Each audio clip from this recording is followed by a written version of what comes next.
Since the dawn of time, things have happened. People have talked about those things. First with cave paintings, then with language, writing, and art. In our time, we use the internet. From the depths of nerdom come four guys who talk about things too. World-famous internet celebrity Justin L. The destroyer of BotCon, Bedbugs. A man who rejects the concept of catch and release, Justin Catfish. And the customizing powerhouse, Mako Aspire. This is Totally Knocked Off.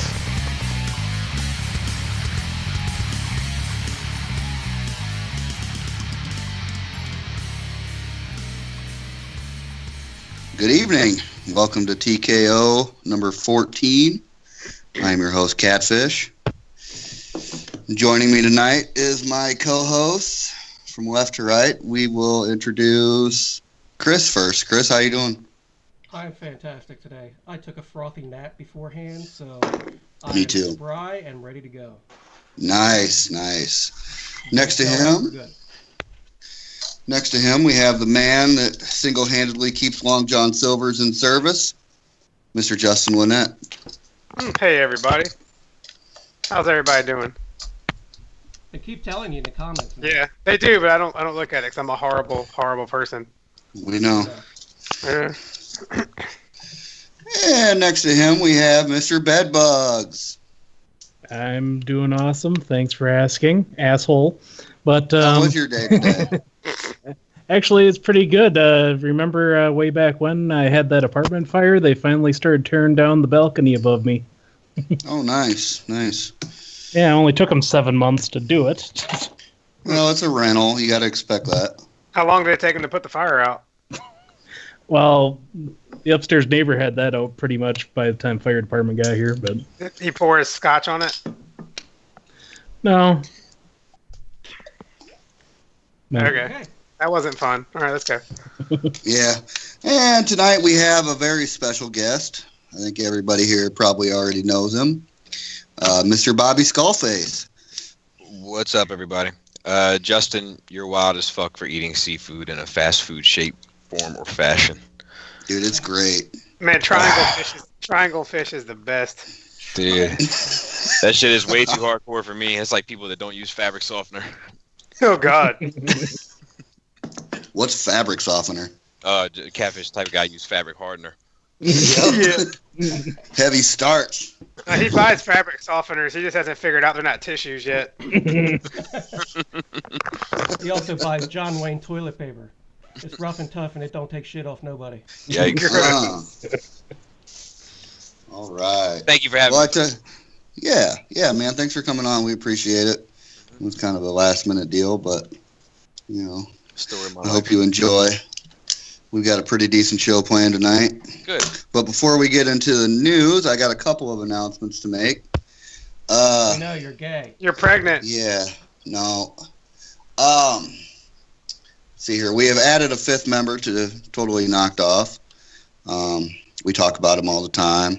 He's going to be running some of our social media pages and an Instagram page. So if everybody wants to welcome Mr. Tyler Fulcher to the crew. Nice. And he will be on the show from time to time, when good. he can. So, He talked more on the show than he talks in person. Yeah.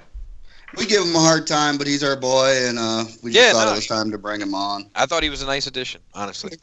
Yeah. The good thing is, man, if his mic ever breaks, he can just fly on down and record live. Dude, I just saw him pop up at Lowry's for Thor. I was like, this kid is out of control. Yeah. He's going to put his company out of business, whoever he works for. Yeah, man, he's all over.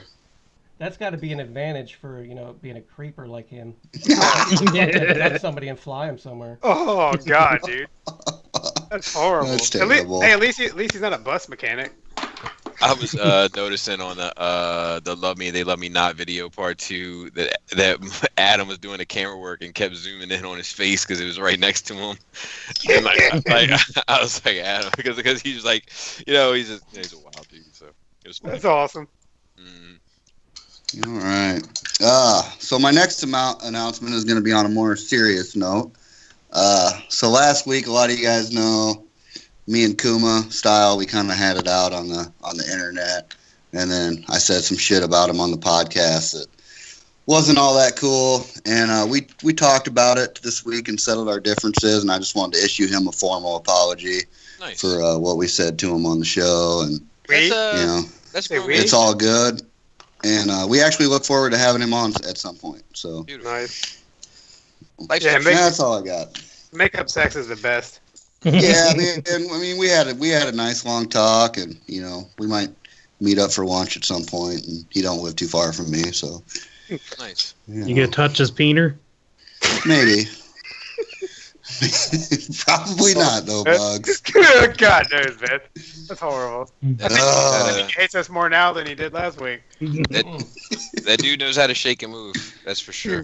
Yeah, I mean, he's a good dude. It was just a miscommunication, and it kind of got out of control on the internet, and then we said some shit on here that wasn't very nice. And there goes JC with that wee shit again.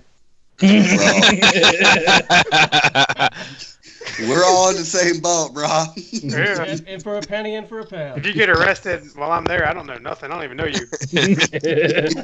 if we're out and about and you fuck up, I ain't going down with you. Sorry, man. I'm taking Justin off the Skullfest list for next year. Hey, wait, which Justin? You. All right, well let's get into it. What did we waste our money on this week? Let's start with Chris. Let's see. I got the last two of the Titans Return wave, the Misfire, and just because she was sitting there at Wembley, I went to a little board game store that actually started, doing a little co-op with a little toy operation. So they got a little section of toys and shit, but no Walmart or Target or any Toys R Us has this shit, and I happened upon it there, so that was cool. But more importantly, I think for the bargain price of $60, I spared SXS Hot Flame a fate that surely involved M80s. Yeah, I was gonna fuck that toy up. Yeah, you are. Just because of the squeak, I think. And I fucking fixed it in fucking 30 seconds. There's a lot of potential with that figure, man. Yeah, it just needs some work. It wasn't for me. I can say that.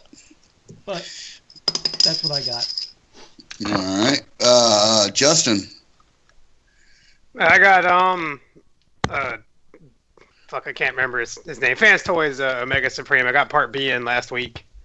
Yay. And it's my new favorite thing ever. Yeah. It's my favorite thing, too. Like, I wonder if you can marry it in North Carolina. Probably. Nice. You might have to go to Vermont. I had to buy that motherfucker's own piece of furniture. That's a fact. That's a fact. Yeah, mine's on top of my display, but I don't know how long I want to leave him up there. It's kind of scaring me a little bit. He stands sturdy as hell. I don't think he's gonna fall over, but you never know. Yeah. Never know with those knees, huh? Those knees are fine, dude. Yeah, the knees are fucking. Mine are rock solid. Yeah, mine hasn't tried to fall over at all, like that dude's on the internet. Yeah, I mean that's one of those things, man. Like, it's like one bad apple doesn't spoil a whole bunch necessarily. That sucks that dude got a shitty one, and hopefully his retailer of choice can sort him out. But from what it seems, widespread, it seems to be very isolated. You mean like Galaxy Meteor? Oh. Is that having issues? Oh, we'll get into that in a minute. Yeah. And I did just want to say too, because everybody knows that I love Fans Toys, but the only thing I'm disappointed with is the elbow and shoulder ratchets.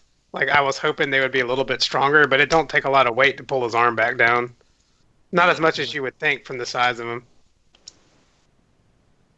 I don't know, man. Mine's solid as a fucking rock. Well, I did put a knockoff in his hand, so maybe it broke his arm. Ruined it. It broke his pride. Yeah. That's fucking gross. You gave him rocket cancer. Well, it was also a knockoff of a DX9 figure too. It hurt his feelings. You throw that thing in the trash. I'm not gonna throw it in the trash. I'll do it if Bedbugs throws this in the trash first. I don't throw away toys. Do you know which one you know which knockoff we're talking about, Bobby? No. The knockoff DX9 Hulky. I didn't even know they knocked it off. Yeah, they did a really good job too. I'm not up on that shit. You know, like that, it doesn't even hit my radar. Like it really doesn't. Like it only hits my radar if somebody brings it to my attention. Like I never see it. I actually had like after the KO video, like this is a true story. I had retailers saying like hitting me up privately like our fucking knockoff sales have tanked. We have information about some of the knockoffs that are tied to official companies. If we give you that information, would you make a video on it? And I was like, yep. And then I never got and then I never got a thing. So they're probably all dead. The knockoff mafia took them out. Yeah. Dick cancer, man, it's spreaded. Stitches get stitches. Somewhere. Yeah. They were all found castrated. That's awesome. Mr. Bedbugs, what didn't you get this week? Everything. Nice. Yeah, it's getting to the busy season, and I just haven't gotten around to doing any shopping. So. Nice. Well, we look forward to hearing what you pick up when you get done. Catch up on some shit. Hell yeah. Oh, Mr. Skullface, what did you pick up this week? Or had the opportunity to look. Or had the opportunity to look at for sure. I say it's been a slow week for me, but I got a fuck ton of furniture. Nice. Yeah, I don't know who's in the know or who's been following it or who gets the emails or whatever, but IKEA had, at least ours, had free shipping on purchases over, I think it was $250. Wow. So, with IKEA, $250, that shit is a fucking, that's 2 clicks away. So I got a whole bunch of shit, but the only thing that has arrived so far was 5 large Billies and 1 large Besta, because I'm getting ready to hopefully finish this last room in my basement, and then everything is getting reformatted, so to speak. Nice. Why does that sound like a bachelorette party? Dude, man. When the time comes to do the shifting, I might just put it out there. Like, hey, if you want to be a part of this, come on through. Because it's going to be a good fucking time. Like, this shit is going to look so goddamn good when it's said and done. And it's a cheap way to get people to dust your shit. Yeah. Put little dust mitts in everybody's hands. Little dust mitts. All right. Well, should we hop into the news? Well, what'd you get, JC? Oh, what did I get? Fuck. Oh yeah. I forgot. Yesterday I picked up Ocular Max's Cosmos. It's pretty cool. I like him a lot. Nice. He's a nice heavy motherfucker. You could transform it and beat the shit out of somebody with it if you wanted to. Like it's a nice, solid fucking toy. It's got a lot of paint on it. That's really good. That's one I gotta get my hands on. Yeah, the only thing about it they didn't paint was the legs and the front of the arms, which kind of makes it look real plain. But it definitely looks like Cosmos.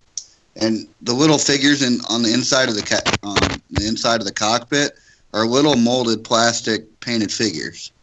Like it's not like a sticker or anything like that. They look really cool. Like it looks like Bumblebee and Blaster are sitting in the cockpit. Nice. Those little figures look really cool. Yeah, I mean they're neat. Like you could pull them out and play with them if you took it apart. Put them on my birthday cake. There you go. Then I got a Galaxy Meteor yesterday, and I am pissed off about this thing. My fucking goddamn. Well, I mean Matt's gonna trigger, but this thing has terrible paint. Like paint is running everywhere on this. None of the lines are straight. It's all running out everywhere. When they put the hips together, they put them together with fucking pliers. Like they squeeze the joint on there with pliers, and they've got fucking plier gouge marks in them. Like, it's terrible. Can you swap it out? Yeah, I probably could. You know, I haven't contacted the retailer about it yet, but I saw a picture. Yeah, I mean, I'm probably just gonna sell it off anyway. Oh, those kids only had like 3 days to put those out. Yeah, true. Because it was canceled, and then they're like, "Oh, we're gonna make it." A week later, we got. Yeah, and you don't know what little Xiaojing was going on in their life that day. You know. He probably ran out of cigarettes. Or shaking. But I mean, it's a fine figure. It's just these little, you know, imperfections that I see, like these, you know, plier marks and this running paint on the chest. Like, I can't. My eyes go right to it when I look at it. And it drives me nuts. Swap that shit out, Mac. Man, maybe he was having a good night. Somebody grabbed him real hard. It could be. No. Didn't you say you didn't like the hip joints either? I don't like the soft ratchets that go out to the side. You know, if you push it too far, he will do the splits on you without notice. So just fall right over. I mean, the rest of the ratchets are fine. Better or worse than Leonidas? Oh, way better. That fucking thing is a piece of shit. Yeah. I tried pawning that off on Fong this week, but he wouldn't even take it. No, man, he knew. Hey, are you actually a fan of that Starscream and that era of stuff, or did you just buy it so you could hate it? You know, a little of both, I'd say. Okay, I figured. I just wanted a cool toy, and I had some money burning a hole in my PayPal account, so I went and, like, fuck it. You know. But I planned on probably just selling it anyway, so we'll see what happens. I'll tell you one thing, man. Make Toys has killed the market for MP11. Killed. Yeah. Oh, I bet, dude. That's where they put their good production staff, was over on MP11's fucking line, because they must have had the backup crew working on this fucking thing. I was thinking about selling my MP11, and I've just kind of been watching the groups, and I'm like, oh my god, I guess I'll just wait it out. Man, you got room for more jets, don't you? Yeah, I already have. Man, I'm fucked. Yeah, dude, that's another, what, $600 at least that you're going to have to do on Seekers? The more I look at it, I just can't. Yeah, can't do it. But so the truth of that matter, I don't think I've told this story, or maybe I did, I can't remember. But, like, they just sent me one. Like, I had already reviewed it. And they actually sent me an email right, like, a day before I reviewed it. And they were like, able to get a hold of one. And the devil on my shoulder told me to tell them no. But I just can't live with myself for shit like that. Like, that's the type of shit that was keep me up at night. So I wrote them back and I was like, yeah, I got one. It's actually, the review's going up tomorrow. And then next thing I know, like a week later, I got one anyway. Nice. Did they send you a Thundercracker? Man, I wish. So, like, I was gonna hold out, but now that I have the one and I swapped out the MP11, I'm like, God damn it! Like you, it was like it was like the Emperor was talking to me, like, do what must be done. Yeah, mine's got the little mini reflector that came with the KFC bots, and he's holding it, you know, doing that whole killing joke. Yeah. It's so cool, man.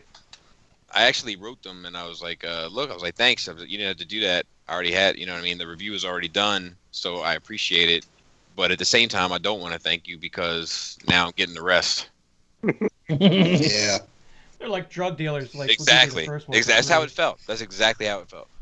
That's awesome. You know, they look a lot better than the official, in my opinion. Oh, yeah. All right, am I the only one that thinks that the face is too dark? The face is too dark, but, like, it's one of those things, man, where it's like, I think that if they would have gone with a metallic gray, that's, even if it was that same shade, because I think the shade is probably accurate. It's accurate. It just doesn't work in real life versus coming off a screen. Exactly. Yeah. So if they would have gone with a metallic gray, I think it would have helped bring it to life a bit more. Well, make toys, and we know you're listening because we're big. Give us an extra face with that Thundercracker. Yeah. Nice shiny face. And not for nothing. I mean, there's a customizer on this cast that might be able to help you out.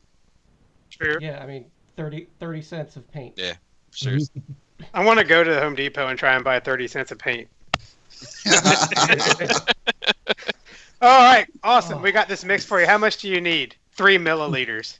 He's like, actually, yeah, just fill up this test tube. I'm going to try it out first. Yeah. Here, fill up this little eyedropper. Yeah, exactly. Actually, some of them will give out samples now. Like, you can just get a little bottle sample and put them on your walls instead of using the little paper. Just bring it with you. You're gonna have to make a $5. No, man, you go there and you just bring your brush. Well, can I get a quick sample? And you just paint it right there. And walk out. Thanks, guy. Guy. And then just drop the paintbrush like a microphone and walk out. There you go. Here's this brush. I'd like to return this airbrush. Yeah. All right. What is this crap we're looking at here? This is the future of the fandom right here. Yeah, new inbox images of Junk of the Prime's junk. Junk of the Prime's junk. Does anybody want any of this shit? I do. It actually looks like fun for what we've gotten in the past. You know what? At least it looks like G1. That's all I can say. Yeah, I suppose. I'm going to say it again for the 1000th time. If you went back in time and handed me this shit when I was a kid, it would blow my mind. Oh, for sure. I can agree with that. Like, this Grimlock has, like, elbows and knees and shit that work. Yeah, I like the gimmick of the smaller figure inside the bigger figure, but Fans Project did that shit, so... I think the Prime looks okay. I think that the Grimlock and Rodimus... Well, I think, to be fair, in packaging, I think the Grimlock looks like trash. I think the Rodimus looks better than images we saw at Toy Fair or whatever, but I think the Prime looks like the gem of the three. Looks like MP1. Yeah. Yeah, the fucking hands on Hot Rod just poking out. It's them thighs on his shoulders I can't get past. It's all I see. Oh yeah, I see it now too, man. You ruined it. It's all I see. It's like freaking what's those people that do the gymnastics, man? It's like Cirque du Soleil. Yeah. Rodimus Prime. Contortionist Prime. Oh man. Oh man, it's like this little girl, like a little lady on his back. With the arms hanging off the feet. Yeah, it's just like that's like the lower body looks fine. Actually, it's down looks fine, but it's just I can't get past that. And I think Grimlock is trash, and then this Prime. I think this Prime looks pretty good for what it is. Couples figure skating Prime. Yeah, I might actually get this Prime just for the little Orion figure in it. You're talking about Prime now. Yeah. I think the other thing is that there's so many Grimlock options. Thank you so much. There's so many Grimlock options that, and like I've seen and I've played with so many Grimlocks that I'm like, oh my god, this isn't even. You know what I mean? I've looked at so many Grimlocks ranging from like a 6 to a 10 that when I see a 3, I'm like, I don't even want to be bothered. And that's a Voyager, right? Yep. Okay, so it's like $30. Is it a Voyager or is it these are leader classes? No, these are I'm the pretty Grimlock. sure. My fault. Grimlock's a Voyager. It's got those combiner feet, boy. Look at them. They got ratchets. How come Rodimus gets an inaccurate, different colored matrix out of the same mold? I don't know, but does Grimlock have a Cyber Planet key? I see that. I don't know. I was trying to figure that out too. No, that's the whole Power Master deal. Oh, okay. Does it contain the power of the Primes? Yeah. It has. They should have just gave you a little crown or something instead. That's the newest thing. Everybody needs a crown. Like I don't think it needs to be a thing. Like I don't think every year needs to be a thing. I don't think it needs to be Combiner Wars. Whatever the Headmasters was that the last one? Whatever it is, like you can just say, look, Transformers. Exactly. just like it does. Right, just like Marvel Legends do, just like Black Series do. Like you don't need to have this one gimmick for the year. Like that's trash. Yeah, like they did in 2007 when they started the Classics line. Yeah, because then you start trying to figure out how to put a round peg into a square hole instead of just making the best figure you can. You know, fuck the gimmick. Just like include the gimmick if it makes sense, but just have it part of the Transformers brand. Yeah, these Dinobots could have been so much better if they would have not incorporated the combiner gimmick. Agreed. Yeah, that's terrible. But you know, people like having that fucking combiner. Well, I gotta think. Dinobot. Because like my Toy World and G Creations Dinobot combiner videos have like skyrocketed in the past 6 months. Really? Yep, it's the damnedest thing. Like I guess like people are like now weighing the options. Like my Toy World, I think my Toy World Dinobot combiner review was at like 5,000 6 months ago, and it's like over 100,000 now. Holy Jesus crap, dude! Christ. Like it's nuts. It's nuts. I'm getting all these weird comments like the Hasbro one looks better. I'm like, good. I just say good. Good for you. Welcome to the fandom. You're a couple years late.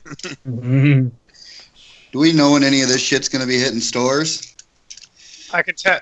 I saw something about December overseas and Canada, but we'll see it in February. So it'll be here by the end of next year.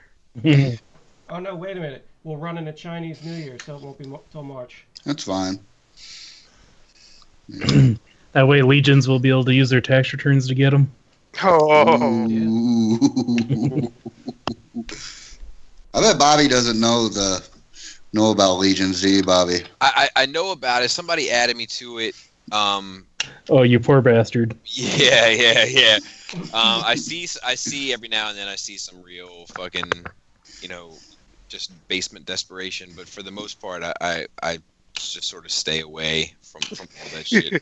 Like if I'm really, really, really bored, I'll lurk in the comments of something, but only if it seems like it's gonna be something to like. It's like, you know what it is? Facebook groups are my reality television. Like if there's nothing else on and I've got nothing else to do, I'll spend 15 minutes in them. That'll work. Yeah, I like to sit and play a character all day. Just fucking get into some mode and just go after it. I'm not even in a goddamn Shattered Cast group. Yeah, we know. I know, we know. I'm just like, I'm out. Like I tried tagging you in it a couple times, and it's like, nope. It's a no-go. No-go.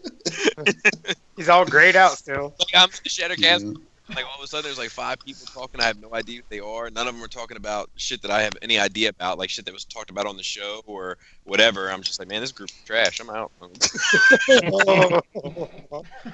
Oh, nice. Yeah. All right. So, Bugs, you're in on these? Well, I want the Optimus to go with the Combiner Wars Megatron. Okay.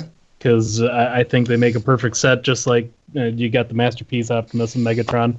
So right now my Megatron is a little lonely, but as for the Rodimus, I do like the whole gimmick, how they incorporated the Rodimus and then the Hot Rod. I do too. And the Grimlock, as disappointing as it is, I'll probably get the whole set of the Dinobots from this line just because it'll be the first time since fucking G1 that we've had all 5 Dinobots released at retail. Hey, you think I feel that. you think with the Rodimus Prime they're gonna do a repaint of like Helix from the DJG? Have little arms hanging out. I can see some customizers doing that now that That you would be mentioned it. hilarious, dude. I would buy that one just to laugh at it. I'll tell you if the Grimlock, and I think this Grimlock is really, really bad, but if the Grimlock brought my daughter back into it, I would buy them all. Nice. Dude, I'm like, telling you, man. 14-year-old daughter, she ain't coming back, dude. I hear you. I know it. Like I take her. I'll take her when I find out it's available in stores. I will take her to Toys R Us and I'll act like I don't know. Like I walk down the aisle and when it's sitting on the peg, I'll be like, "What in the world?" You know, Yeah. and if she reacts strong, I'll buy her every fucking one of them. But like, I don't think it'll do it for her. Yeah. She likes Star Wars a little bit. She likes superheroes a little bit. She loves the X-Men. But she's heavy into Sonic now. But she changes. She changes. Sonic the Hedgehog? Yeah, They like do that, man. Kind of cool, I guess. yeah, I guess. When I was a kid, I- I loved Sonic, dude. Like when I was an older kid. Right, yeah. You mean in your 20s? Yeah. Like last month. And you mean the fast? No. You know what? That's one place that could go out of business, and I wouldn't miss them except for when I want a cheap milkshake. Actually, like an odd little side story. Sonic is kind of responsible for Adam and Maya's friendship. Nice. Really? Yeah, there was a guy named Gary who ended up becoming his nickname became Lion Ass Gary later on. That's great. He asked me if I would draw him a picture of Sonic. He said he'd pay me a dime. So I drew him this picture of Sonic, and I drew it on the only paper that I had available at my house. My dad had a typewriter. We didn't have a computer until way late in the game. So I drew it on typewriter paper. And he was showing everybody, like, the picture. He was happy with it. And Adam took it and put it up against the soda machine. And the light from the soda machine shined through the paper. And he was like, he traced it. Look how thin the paper is. And then I went over there, and I was like, fuck you, dude. I didn't fucking trace. And, like, we started arguing. And then he was like, "Oh, I'm sorry, you know, no harm. I just I'm a big comic book fan and this and that." I was like, "I'm a comic book fan," and we started talking about comics. We became friends, and fucking that was it. Was that your first commission? Yes. Yeah, it actually was. Nice. Nice. That's awesome. Yeah, that is a good story. Yeah, one of the things. Actually, I without giving away too much information, like our password for all of our Nerd Rage shit, the word Sonic is involved. Okay. All right. That's tight. So that was also your first experience with IP theft, huh? Yeah. My third party Sonic. Ooh. It was my third party Artist Alley Sonic. All right. Second. I'll call Robert and be on that ass. Nice. What's this next thing we got on here, you guys? TFC ST Commander. I don't know what this is supposed to be. That's So this next is- year's hottest BBTS clearance item. Yep. Yeah. So what this is it's Optimus Prime from the G.I. Joe comics, Rolling Thunder all Optimus right. Prime. All right, that's cool. I mean, it looks cool. Kinda. And it's got the camo version for you. Yeah, Yeah. I might get the camo version. For your Duck Dynasty collection. Oh god. Yeah, I still haven't gotten that knockoff MP10 yet. I had a moral fucking breakdown. I don't think I'm gonna get it. It's Oh. it's pretty simple for TFC, like line work wise. Like usually they do a lot of like sculpt work and extra panels and not panels like transforming panels, but just like panel lines. And like it's pretty clean It looks like a Gundam. for TFC, which I find interesting. It doesn't look like they're like normal designer or approach. I feel like. Reminds me of Animated Ultra Magnus is what it reminds me of. Kind of looks like some fucking cross dimensions type shit, but I you know, agree. a little more blocky. It might be. I think they're both pretty cool. It looks cool. I don't need that Prime. Yeah, I mean, I got a Prime shelf, so any different kind of Prime, I like to get one of and throw. Well, it just in. make sure you wait, because this one will be like $35 in a year. Oh, I ain't rushing. The spotlight shelves are the shelves that get filled in whenever the fuck I got extra money or nothing else is out. Why does it say Photoshop effect for reference only? What effect are they talking about? Digital. Oh, the coloring. Oh. Okay, I thought these were official colors. that's not even real camo. Is that Real Tree? Real Tree Prime? Nah. If it was though, I'd have that shit pre-ordered real quick. I'll be a lot of. podcast is a fan of No. trees. Yeah. This is mossy oak shadow. See, Mossy Oak, that's that Walmart shit, man. I can't hang with that. I gotta have the Bass Pro Shop Real Tree stuff. You know, when you're gonna kill something, you need to spend a lot of money doing it. So I don't Now- think the deer cares what kind of camo you wear. probably not, but you know, gotta look good for the other rednecks, right? Yeah, this is my Gucci, my real tree Gucci jacket. Wait, are we about to have a my cousin Vinny fucking Maybe. argument? What a great movie. Yeah. So with this figure, I see in the gray prototype here, it looks like it has extra arms and legs, almost like Magnus armor. I didn't read the G.I. Joe comics. I just know that's where this design comes from. Well, does anyone know what the deal is with the extra arms and legs there? Nope. Those are from Fans Project. They're extra Dinobot arms and legs. Yeah. Oh boy.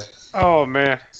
Speaking of, No, man, he's got a dual rockets in the back, or like dual rockets. Could be. They don't show it all together. I'm guessing you just stick all that crap on them and it makes them more impressive somehow. Yeah. He doesn't look that impressed. He's just standing there with his hands behind his back, like, stuff looks hot. It's hot outside. all All right, so nobody's buying this except for JC, right? I'm gonna buy the camo version. What about if they Alright. don't make the camo? Are you gonna pre-order the camo, or are you gonna wait for clearance sale? I don't really pre-order shit, but I might just Maybe pick it he- up when it comes out. He's like the new secret fourth member of Road Caesar. That'd be tight though. You just stick them on the back. That last Road Caesar one's gonna be what, $300? Probably. They gotta get their 500 out of that combiner. I still think that's what X Transbox is going to do with the $40 Stunticons. Like, on Motormaster is good. Motor Masters will be like $350. Well, if people are willing to pay $250 for MP Dinobot, I suppose they'll pay that much for a Motormaster. That's a heavy price tag on that unit. I would- I guess we're gonna get there. Yeah, it'll be happening. All right, moving on. We got Generation Toy Duron Drill G2 Devi, and it's coming in a box set. It looks awesome. It does. Yeah, That set looks really good in yellow also. I'm fucking pumped about this, man. It's a well done set. Yeah, he looks great. I mean, I love mine. The problem is, I love it that, like, anybody's- because that originally was Warbertron and all that, right? Right. I like the way their stuff keeps getting better. It just kind of sucks that we're like, it took 4 into him for him to actually nail it. Yeah. Like, I love Bruticus, but I wouldn't call Bruticus nailing it, you know? Man, my Bruticus still is of like my combiners in that scale. Mm-hmm. My Bruticus is still probably the most solid. No, he's solid. Really? I'm talking about I'm trying to think who else could fuck with him. And How's those hip joints fucking working out for you? mine work like a champ. Really, mine's mine good are too, man. terrible. Maybe Yeah. I'm just overly critical of hip joints, but I don't know. You overly critical? I'm not sure. I don't think so. But mine's great. But Devi, the Generation Toy Devi, would probably be second place. But I think that the Generation Devi looks a lot better than I Warbertron agree. Bruticus does. It's more interesting. Yeah. It looks like a really finely sculpted model. Like, you know what I mean? mhm. And I think it looks even better in yellow. I hate to say it. I think All you need to do is get yourself some water slide cat decals. Nice. On there. yeah, I'm done. I'm gonna get it so I can complete the set of the 3 of them. Hopefully they don't do a fucking 4th one though. Shit. They're gonna do a clear yellow set. Ugh, I can do it. Clear yellow set. Yeah. I already got $1,200 into these fucking things. I'm ready to be done. Ghost of G2. But I What's love with my clear one. What's with the weapons set? Yeah, you got these. Huh? What's with the weapons set that comes with it? New weapons, man. Knives, swords, axes, all that shit. I remember those from the show. Suns, Yeah. stars, China. quasars. Yeah. It comes But with I one. need more. Oh, sorry. If I was in that group, man, I'd just be like, I want the gun. Yeah. I always thought it was stupid to give robots little hand knives. I get an axe, I get a sword, but Little fucking daggers. stabby Rambo McStabbersons. Man, sometimes you just gotta shut somebody up on the download, dude. Yeah, you gotta shank the fuck out of them when they're not looking. I guess. You just notice gotta that have all there's, that extra shit. there's you know. 4 daggers, man. That means at least 2 of them is legit. Like, I feel like it's like character dependent. Like Swindle, I'd be okay with a knife. Like, I feel like he's a knife kind of guy. Yeah. Yeah, I just imagine him standing there picking his teeth, like standing in front of all his wares with a knife, little dagger. I could see Cup picking his teeth with a knife. He's picking them at them like Yep. ashes Yeah. out. Ironhide, probably. And I think Ironhide would use them Alright. little floss sticks. All right.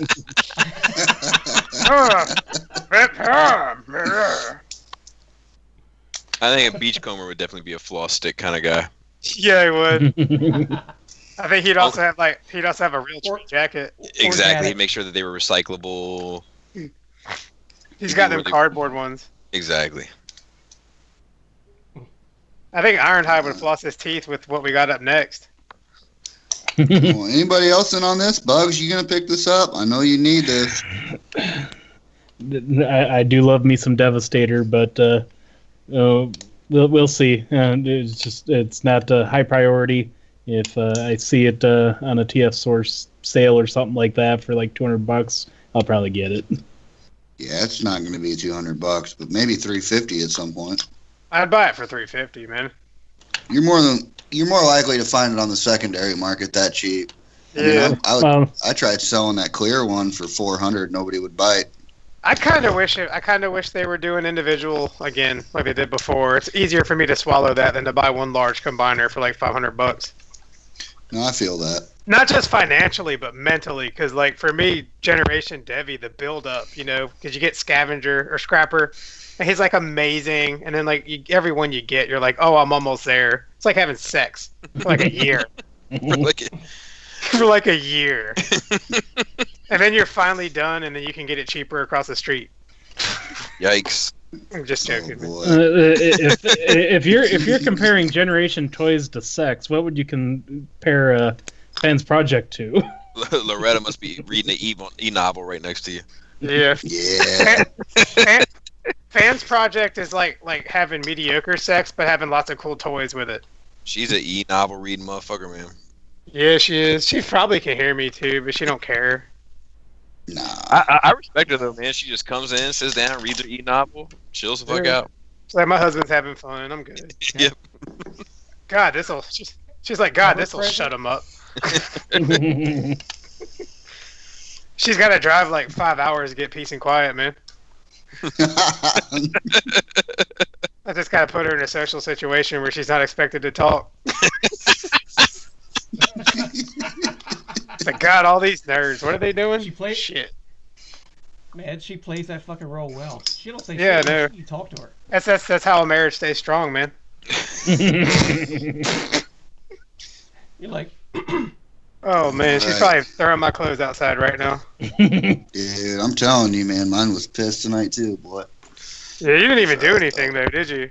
What was yours pissed about? No, Yours- not really. Yours is a sweetheart too. Yeah, she is. I was in my office fucking around, and she flung in here and wanted to know what I was doing, and I'm like, "Would you get out of here?" Oh God, that's not good. Yeah. So she Like, did. don't just walk in here. And so she left for like 2 hours. She was mad. I bet Matt don't talk to her like that. No, probably not. She probably went and called Matt, to be honest with you. Fucking, both of them can bitch about me. Oh, man, he was mad at me today, boy. Ah. Nice. All right. Well, I guess let's move on.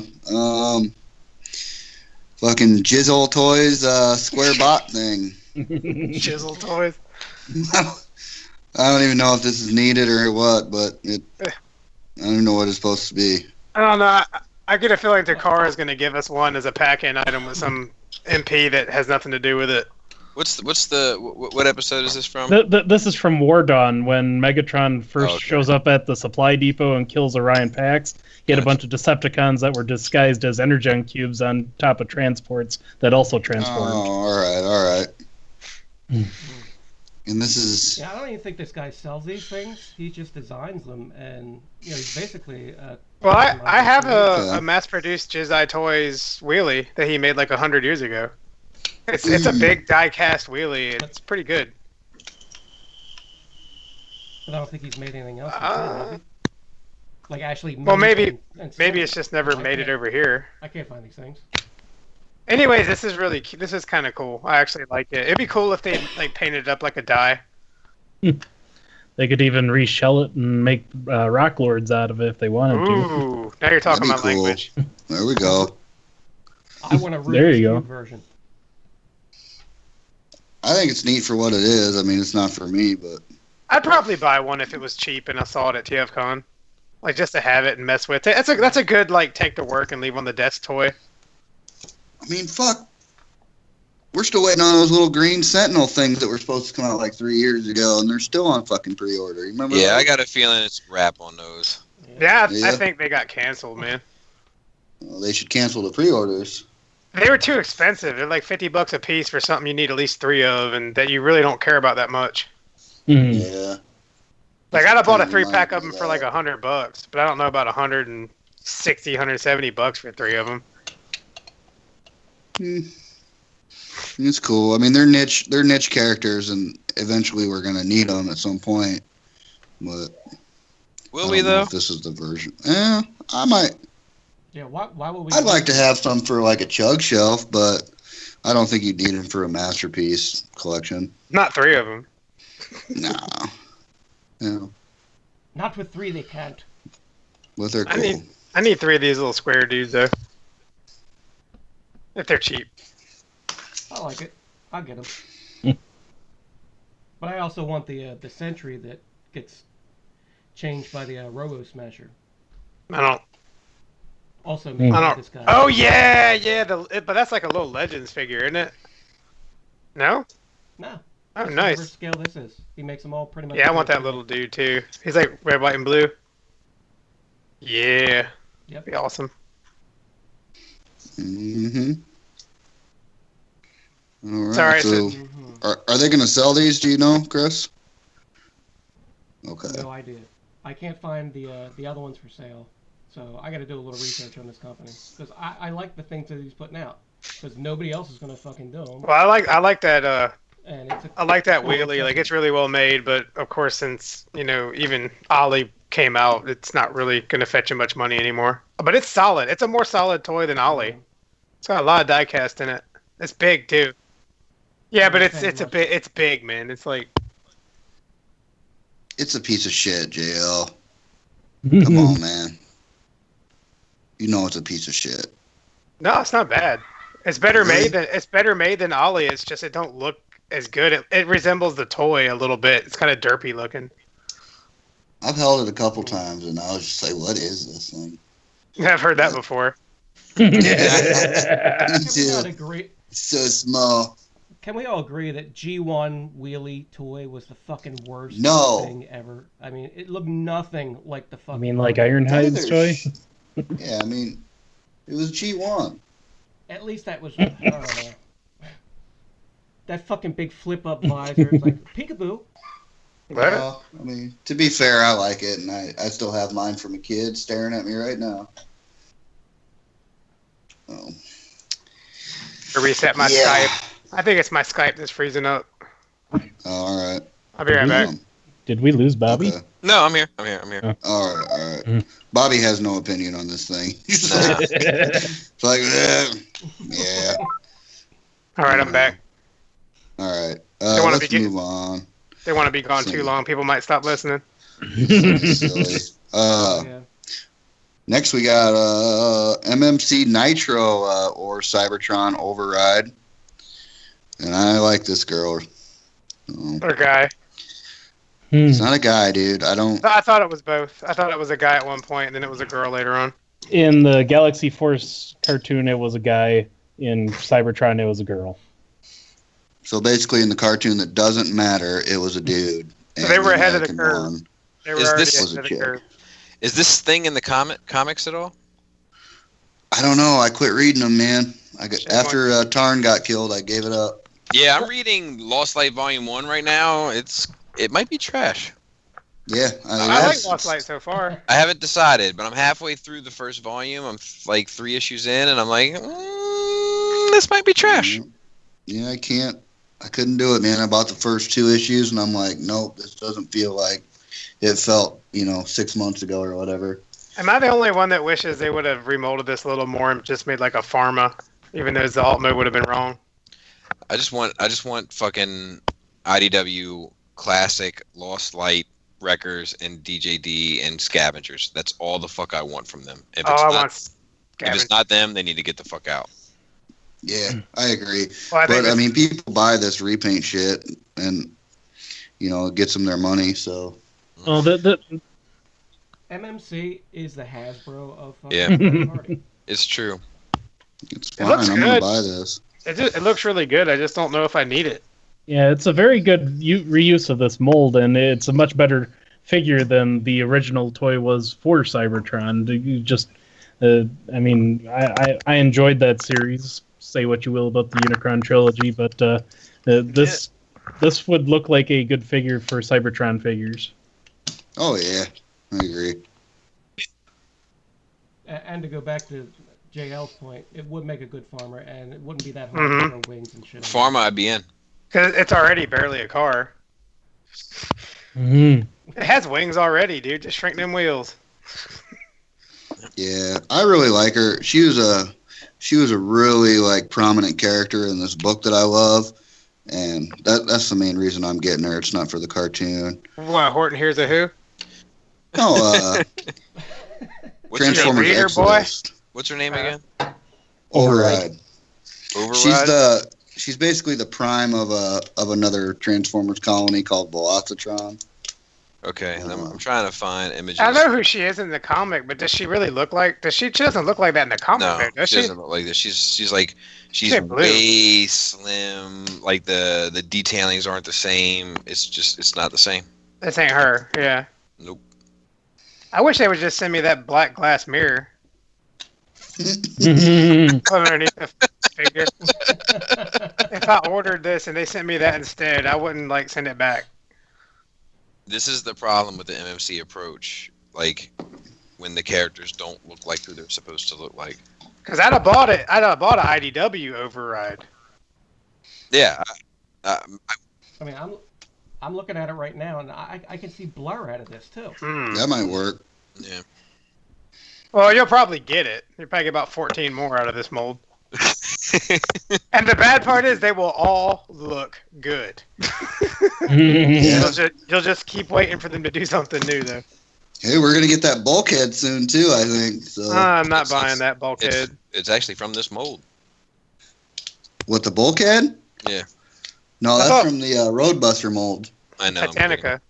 No, I was like, It could be. Yeah. They got a Devastator coming out in this mold. They're gonna make that little girl that was with Bulkhead in Prime. Sorry. The little human chick. Yeah. Oh, Miko. Yeah, they're gonna make a Miko out of it to go with Bulkhead. Oh, it's good. That'd be awesome. You know what? I would buy that. If it looked right, I'd buy it. That'd be funny. I'm so proud. There ain't very many collectors that have the little human figures for the Prime guys, but I got them. You know what helps a lot with MMC stuff though are repro labels. I just put the repro labels Dickamus set on. Dickamus? Yep. And best third party name ever maybe. I just put it on Dickamus and he looks 10 times better. Nice. Yeah, I like Dickamus, man. He's nice. Hey JC, you like Dickamus too, don't you? Loves it. I wish it was a little bit bigger. I haven't picked him up yet. Really? He's still heavy. I'm still rocking the Fans Project Roadbuster. Oh, Fans Project $30 sale. What's his name? Revolver. Bro, yeah, Revolver, because he revolves through collections.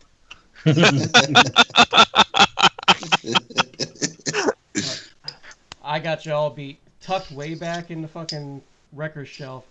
You need to relax. Oh, I have that Hasbro version, man. It's fun to mess with. It's just not going on my record shelf. Well, like I said, it's all tucked in the back, and my record shelf is full. I got extra characters. I see you getting into the diorama business here recently. Good for you. Yeah.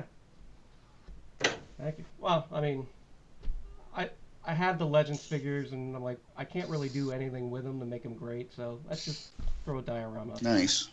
I think I'm actually gonna. Legends display would be if like you know how like my 40K table is. If someone were to build something like that and just have like a battle scene of Legends. I agree. That would be awesome. Have the Ark in the background and Yep. fucking mountain and maybe even Autobot City sitting there. That'd be so tight. Yep. You know what? I bet. Oh fuck. I bet MMC could make some good Legends figures. Mm-hmm. Well, they're gonna give us a nickel, right? Well, they all look like Ironhide, but they're painted different.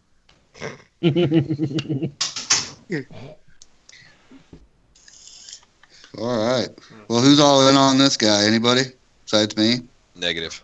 I want it, but I don't. Right. Because So it you're looks buying fantastic. All you'd have to do is put it in one panel in the comic, and I'd buy the shit. Because it looks good. That I will co-sign. I mean, Yeah, but it looks great. Mm-hmm. as a robot, it looks awesome. Telling you, man, read that book, dude. You'll fall in love with her. She's a badass character. But does she look like this? That's my She doesn't thing. have pictures. You have to imagine it. Was this the novel? Yeah. Yeah. I read the first novel, which was fine. The second one I started, and then I couldn't get through it. Yeah, this one was in the second novel. Yeah, JC's almost worked his way up to where the red fern grows. Oh, here we go. Fuck. You cried a little bit, didn't you? A little bit. Yep. Everybody did. When a novel comes out this on a figure- main franchise and they don't even put out a hardback edition, I'm like, they might need to Mhm. relax. Well, did they put out a hardcover for Darth Plagueis? Yes, I got it. Did they? Yes, sir. That's a great fucking book, man. Actually, that fucking hardcover is hard as fuck to get. I grabbed it on an eBay steal for $30, but it usually goes Nice. for $80. Man, that's a good book. I wish I could read. Yeah, if you guys haven't read that yet, you definitely should. Which one, Exodus? No, Darth Plagueis. You know, I actually I have Exodus on my Kindle thing. To or me, it's whatever. almost like episode 0.5 of Star Wars. I still haven't read Revan yet. My buddy let me borrow it like 3 years ago, and I still have it. Exodus was the first one? Exodus, then Exiles. Yeah, Okay. so it would have been Exodus, Exiles. If And like then they changed. if you read that shit and just imagine it's the War for Cybertron, Fall of Cybertron universe, it's fucking awesome. That's what I would Yeah. do. Because that's when that book came out, wasn't it? When the games came out? Yeah. And then the third book, they changed the author, and man, it went sideways, and it wasn't nearly as good. But it went up right into the point where they crash into the Earth, and then QG1 starts. Is the Earth flat in the book? It is not, and I got kicked out of my Flat Earth group yesterday. I'm fucking Oh. sad, dude. It's like my favorite thing in the world. The things you do to entertain yourself, man. Oh well, I've joined a new one today. There's plenty out there. That's just scary too, man. It's really frightening that there's that many that you can choose from them, pick and choose. Dude, honestly, like being in my field, like I'm extremely fascinated with the delusional side of what Flat Earth is, and the abundance of mental illness that is getting worse because they have an outlet now to get together and feed off of each other's symptoms. You mean like the Transformers fandom? Yeah, pretty much. Mhm. But Get to that. you know, it's fascinating to me how so many people can buy into this and you know, create this whole world of bullshit and really believe it. Well, you know, that's just Hey, me. Bobby's quiet. Hey, Bobby, are you a round or flat guy? I'm more of the round variety. Globe head. But Actually, I'll I tell like you, Sicilian. you know, like Adam and I both work in the mopping industry, and Adam works in a supervisory capacity, and one of his employees recently was talking that flat Earth shit, and No. he was like, "I will take you off the floor for psychiatric evaluation if that's what you really think." That's awesome, man. Exactly what it is, man. It's a rise of a it's a mental illness that people have had for years and years, but it's getting worse because social media has been thrown into the mix. Because now they're not alone anymore. They're feeding off it. Then you got these assholes on YouTube making videos that are preying on people's like delusions and making them 10 times worse. Like, or you get the guys. Hey man, the Nazi party started. Adam told the dude, he was like, "I will take you outside with a stick right now and prove to you it's round." What was he gonna do? Hit him with the stick? No, just stick it in the ground. It works. And then you get the guys that join these groups just to troll them. Well, I still haven't figured out if most of the groups are actually real people that believe it, or if it's all just a big joke. Because I hope it's just a big joke, man. I've had a couple of friends fall to the dark side, and I've seen families break up over this shit. I'm only 35, and growing up in school, if you'd have said stuff like that, you got your ass beat by people that didn't even care about science. The 90s were different. I remember Neil deGrasse and like some rapper, I think it was Tiger or Tyga, like got in some like online beef over flat Earth. I heard about that. I forgot the guy's name. Fucking amazing.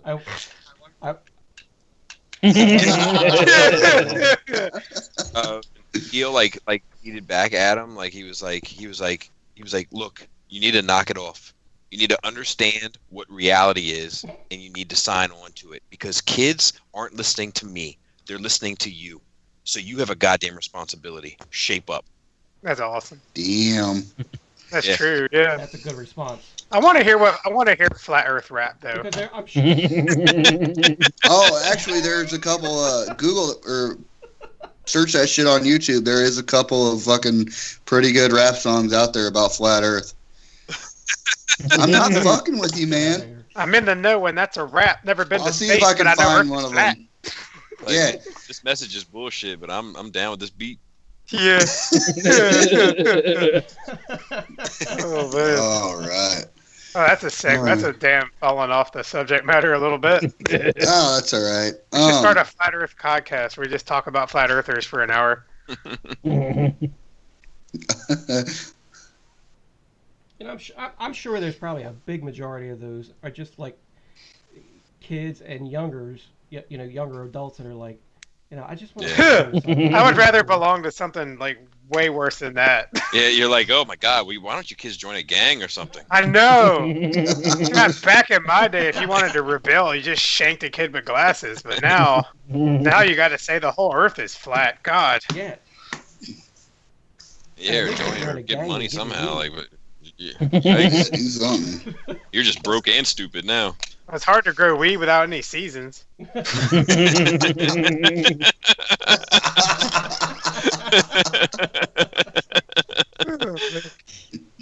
Oh God! All right, speaking of NASA CGI. Yeah, let's go to the big news of the week. Image of Takara MP Dinobot, and we got some pricing information, and it ain't good. Yeah. I think this is the worst picture you could have put, probably. It is, isn't it? Though it's so perfect.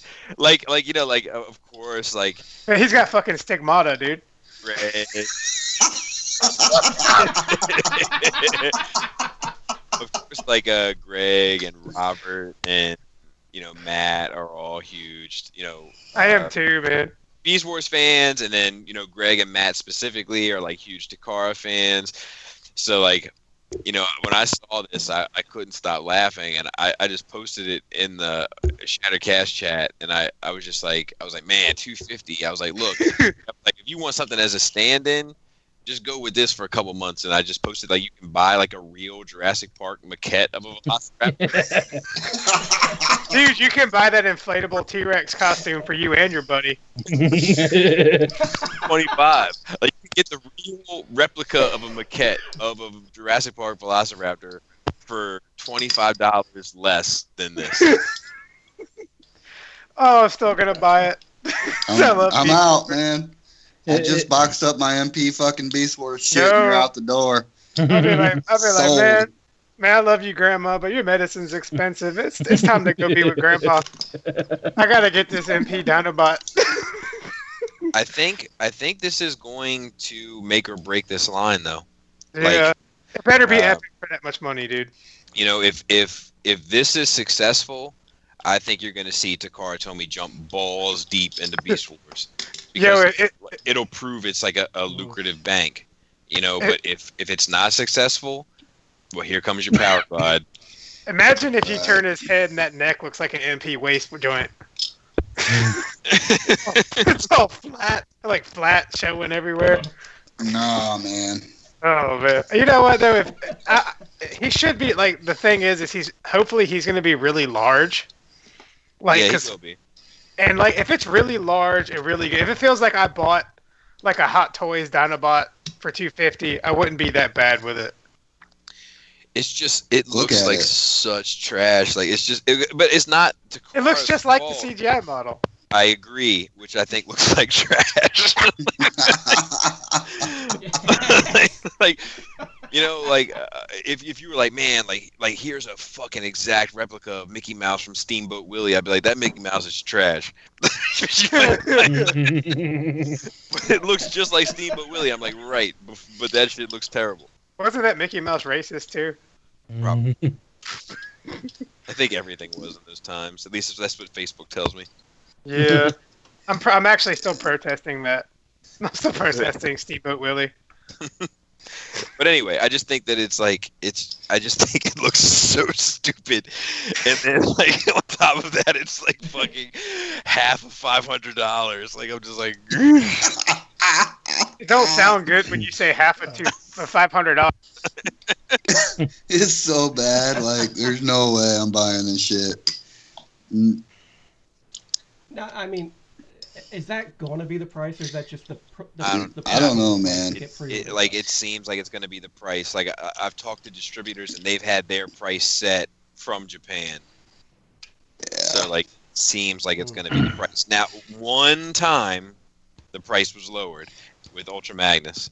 But like, you know, when the Megatron shit hit, everybody said, "Nah, that's not going to be the real price," and it fucking was. And it was worth every penny. For me, it was anyway. I mean, it's a solid figure, but it's what is that noise? On the plus side of things, even if you don't like the figure, if you have some issues with the paint chipping, or if you have some issues with the proportions, the good news is it looks fucking nothing like this. Right? Hey, can you guys hear me now? Yep. I think my headset's actually dying. It's a wireless headset. I turned it off and whacked it on the desk. Oh, okay. That's what that buzz was, huh? Yeah. That'll fix it. Well, I keep hearing it's beeping like a disconnect reconnect kind of noise. So every now and then y'all light blue, but I don't hear anything, and you can't hear me. So it's actually seems to be working better now. Let me ask something. Just from a technical standpoint. Hear me? How much do you move around during the when show? I'm not drinking? Not much. Yeah.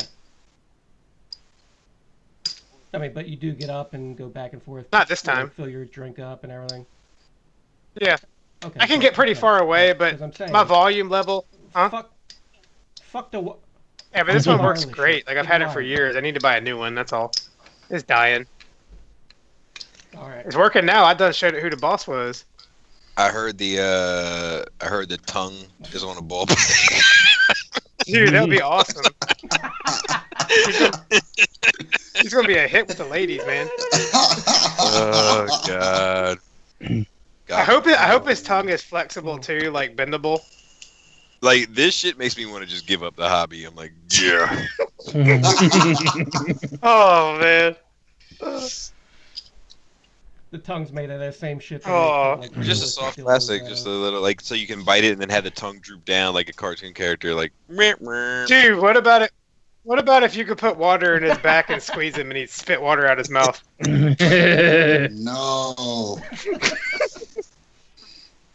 Didn't they do that for one? Yeah, I think so. Oh yeah. Yeah, the Dilophosaurus. The Dickolopotamus. Yeah. Like this motherfucker for $250, looking as ridiculous as it does, it better read me a bedtime story. Yeah, for real. What sucks is that's what the pegs are for. You put the thing to hold the book in his hands. What sucks is it's so accurate too, and that's why it's ugly. Yeah. No, I'm sure it's accurate. I'm sure it looks dead on. I'm sure that Beast Wars fans are like, finally. But just I can't. The same reason why this looks stupid to me is the same reason why I didn't watch the goddamn show in the first place when I was a kid. Finally, Mom grabbed the car. Yeah. Like a couple months ago, I tried to watch the first episode. Are you hush? This is just fucking garbage. So, my question is, with this figure, do you think the price is because of the engineering involved? I mean, I can understand that with Megatron, or I shared an article in Legions just for the shits of it, but it sounded like Takara Tomy wasn't doing so well financially, and do you think they're just trying to kind of get a little more out of the collector market by having the prices higher? I've heard that they're struggling as well. Like, here's the thing with Takara is that like what are they producing? What are they producing that's really like I don't feel like they're really relevant. Like they're making the MPs. MP Megatron? Yes, I agree. But like so think about the MPs. The MPs are definitely relevant here. When I talk to Joe, when he goes to Japan, he doesn't feel like the MPs are relevant in Japan at all. And I have another buddy of mine who I spoke to in Japan, and he was like, man, the breadwinning shit for Takara here is the main line. It's not the masterpiece. It's the main line is where they make their money. The $40 chugs. And like, what else do they have? Because they had the they had that and they lost it, is what the article says. See, that's terrible. Like, that was probably their big breadwinner. Like, when I think about the collector market and I think about Japan, I think about Figuarts, I think about Figma, I think about shit like that. Like, I'm sure like Takara, it seems like on an American level, from a collector standpoint, the masterpiece line is the only thing they have. And they're putting out 4 or 5 figures a year, like maybe more. I don't know. I mean, 8 figures a year, 10 figures a year. Exactly. They got that Diaclone shit and the Masterpiece Zoids that flopped pretty well. I got the first one. It's pretty cool, but it wasn't worth $250. Well, and if they continue to raise the prices, as I'm speculating here that they're gouging the price on Dinobot here to kind of pad their profits, how is that going to drive more people away from legitimate products and just doing the Legions route and buying the KO? Right. And also, I mean, like the choice. What is that demographic that is really like chomping at the bit for a masterpiece Dinobot? I'm not talking about the demographic that would consider it or might be interested in it, but the demographic that's like the same demographic for us that's like, where the fuck is Cliffjumper? Like, what is the size of that demographic for Dinobot? I don't know. And it's not like there's a whole lot of repaint potential for the mold.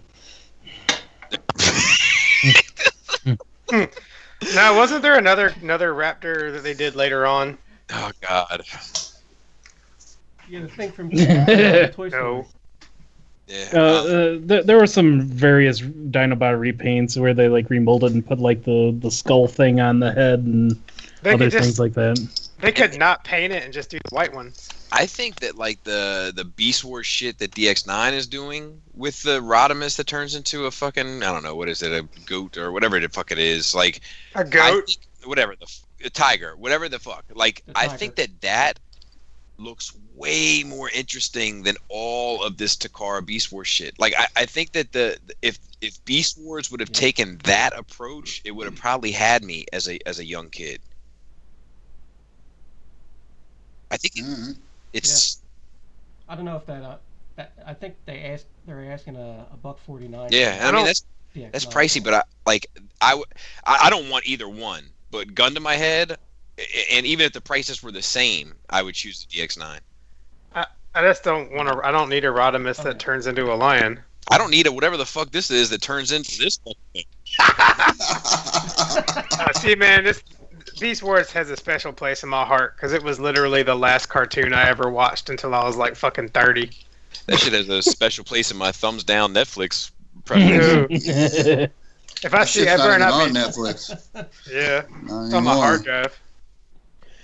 I don't know, man. I know that there's fans of Beast Wars, and I get it, but I'm telling you, you Beast Wars fans better get out there and buy this bitch. You better shut. Look, we all bought Megatron. Now it's time for you to shut the fuck up and buy this. I'm gonna buy it. I'm not talking to you personally, Justin, but I just the Beast Wars crowd in general, because like, you know, people have been singing that song for years. Like, well, where are the Beast Wars? Well, here it is. Here it is. Yep.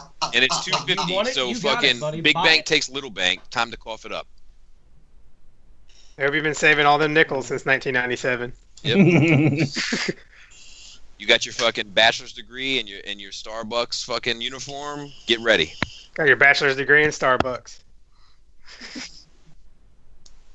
And this will settle Legion's argument, like who's better, Beast Wars or G1? If you don't fucking buy this. And well, I like both, man. I'm really happy that I got to live through both. Or I mean, what is Takara's investment? What is Takara's investment on this thing?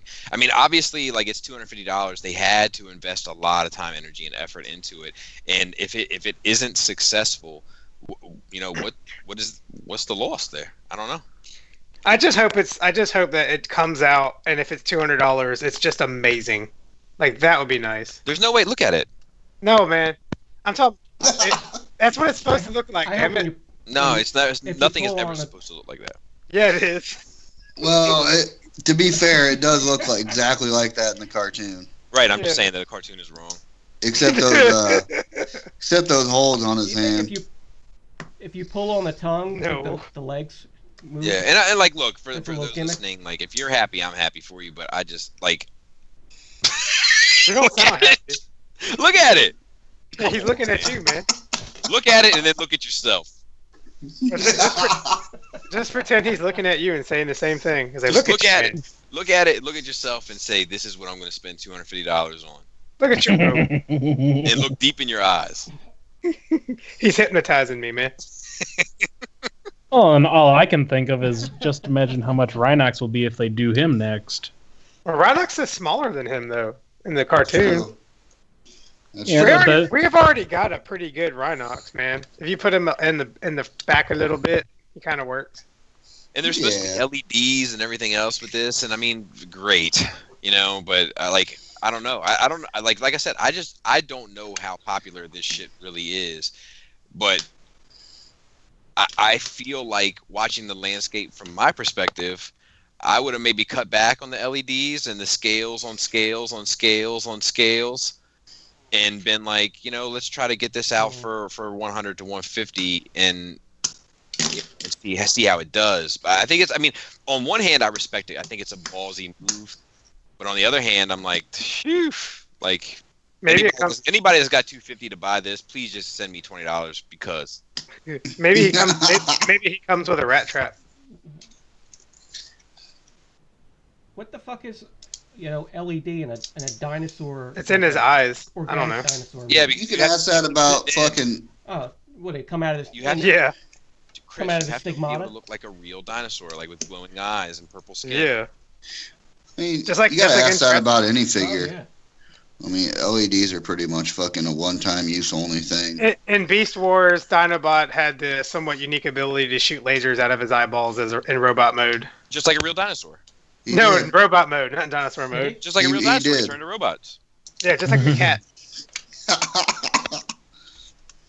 But yeah, I'm he gonna- did shoot lasers out of his eyes. I remember that. And when he did, that means shit was getting real too. Yeah, it was. Congratulations for $1.50 of fucking time and labor you got. Well, no, I I think don't. I don't need it. If you $100 told me they for could take it out and take $50 off, I'd take it. I don't need it. But, I think the you know. silver lining is that Dinobot is probably the most interesting character from that series. But I don't know. Good luck. I'm out. Dude, I don't even I don't know. see a All I see is Velociraptor. fucking I don't know. Velociraptor. I see a little itty bitty jaw and a tongue and some weird hands and I don't know. Yeah. I'd rather spend $2.50 on the magazine that this was printed in. Shit. You can't even read it. It's in Japanese. Yeah, I can still thumb through it and look at the pictures. It'd be worth it. Sure. All right. Well, I'm in on this. Good. Yes. I'm out. I sold all my Beast Wars shit. I'm done. Yeah, shame on you. Fuck that. And you got like 4 different colors of Generation Toy Devi. You can't buy this Dinobot. I like Devi. I'm in for the LOLs. Yeah. Yeah, me too. I'm gonna buy it and I'm gonna review it and hate on it and say I'm JC. Yeah, do it. All right, so let's move on to something else. All right. Well, that's it for the news. We can move on to our custom spotlight for the week. Chris, you want to tell us what's up? I picked this one because I seen it and I'm a big Armada fan, and Cheetamus does awesome work. He took some Titans Returns figures. He did the Voyager Megatron, the Deluxe Highbrow, and the Deluxe Hardhead, and turned them into Armada Megatron, Cyclonus, and Demolisher. And he did a fantastic job doing it. Yes, he did. Look at that shit. He's looking great. Wow. All right. Yeah. Shout out to that dude. Yeah. For sure. That motherfucker can paint. For sure. I mean, the one thing I wish that could have been done better was Demolisher's missile launchers, but for what that mold allows, he did a very good job. Aren't those Demolishers actual missile launchers, though? No, those are not Demolisher's missiles. Oh, no, those are from the side of fucking Trigger Happy. Those are Trigger Happy's arms. Yep. He does solid work in general. Like, like most stuff I see from him, I'm like I don't even know who the fuck these people are, but I'm like, this shit looks like it's done right. If this Megatron came out instead of that leader repaint that we got during Combiner Wars, I would be all over this. That looks awesome. BotCon 2018. Yeah, these are the unreleased figures.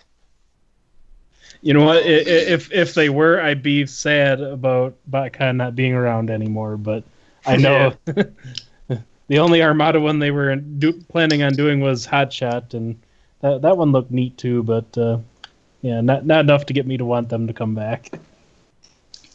Not enough for you just let them be.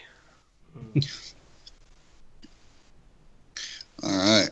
Well, shout out to this dude. Good looking customs, man. Keep up the good work. Moving on, we'll head to Knockoff Corner. Yep. What? Can we get we can't do that. No, man, I feel bad. Now I feel like I enabled this. I bought that Hulky, and now all of a sudden they're knocking off every damn DX9. I helped too. They got that damn $50. They're smelling it. Man, it smells like the ocean. Oh, I think we finally got him. Start making the prints. Making all the shit.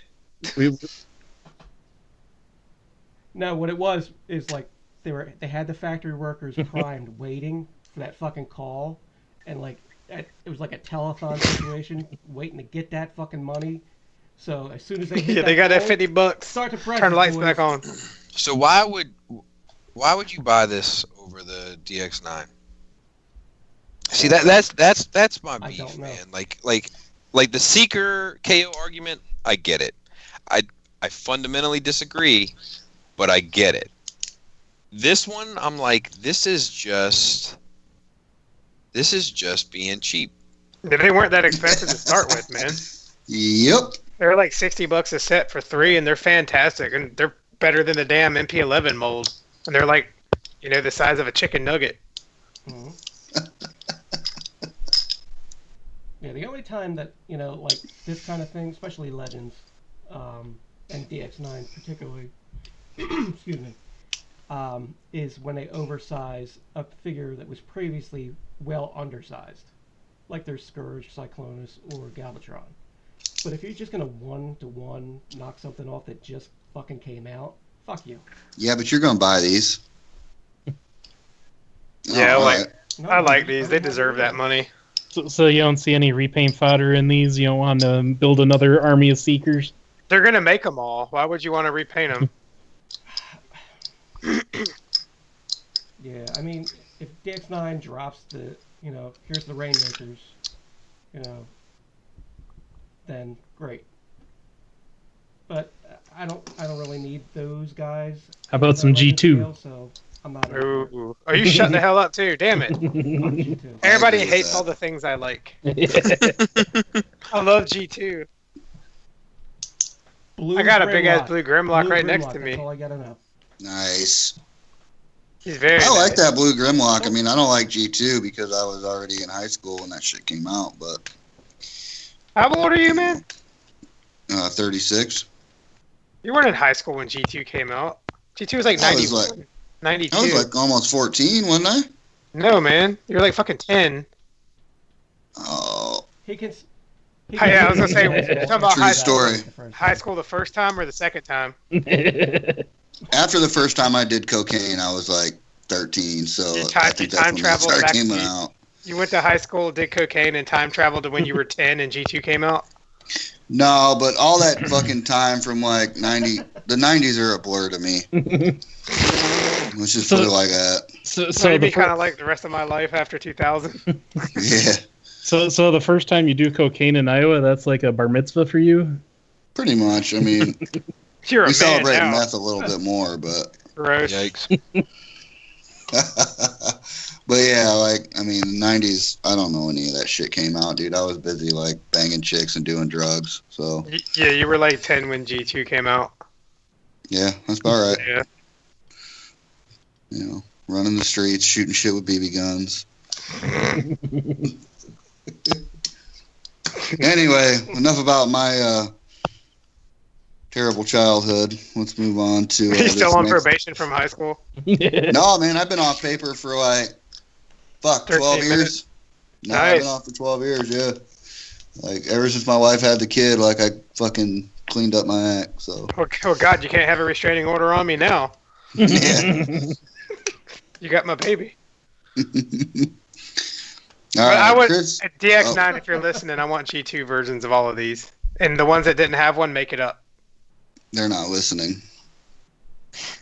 I'm not What you on call Pocket Pocket Toys. Toys. They're probably listening.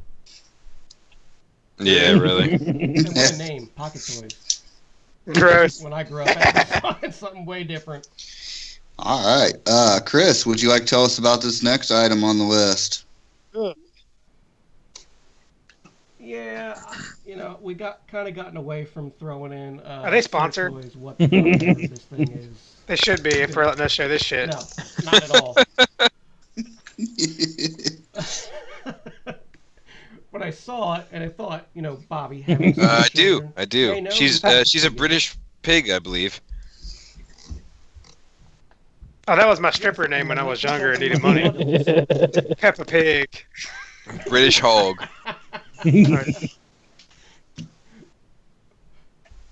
So Dude, one of them looks like me. I was like, fuck it, throw it in. Just enter it for a laugh. The one with a beard. Which one? You think it's the Warpath?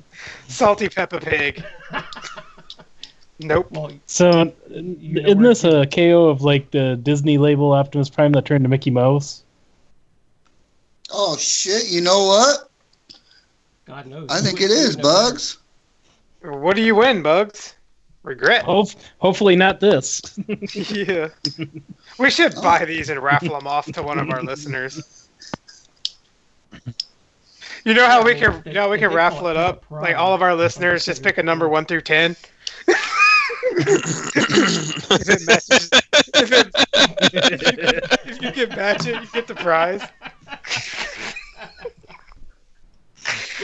Oh, I'm too hard on us, man.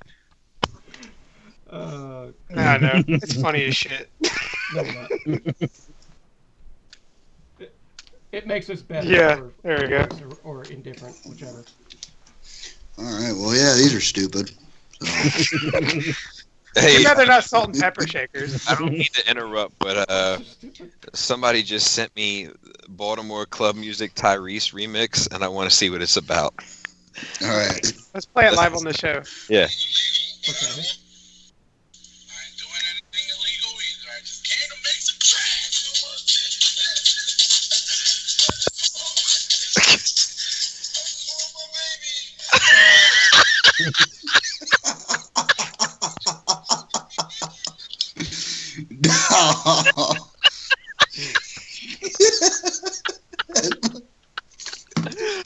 Oh, that's gonna be the best thing for me for the day. Dude, the Tyrese train wreck on social media for the past 3 to 4 weeks has been incredible. Yeah, has it been actually confirmed or fully denied about the? I don't think so. I don't think it's been confirmed. I don't know about denied. I would imagine that denial is coming very soon. But that shit with him crying, and also with him, like, 1 week he's like cursing out The Rock, and the next week he's like apologizing to The Rock, it's so good. And my voice, I read it in this weird voice that I can't do an impression of. And I have 2 different voices, one for the aggressive Tyrese and then one for the apologetic Tyrese. But oh my God, what a beautiful disaster it's been. Man, that sounds like some of the drama we've seen in the groups from a particular member. Ooh. Yeah. Me? No, from Russ. Oh, fuck. I told Russ needs a diary. Man. He needs a what? Diary. He does need a diary. Oh, man. Like, he's a good dude, though. Like, I love them both. I love Russ and Anna. They're both great people. Yeah, man. Yeah, me too.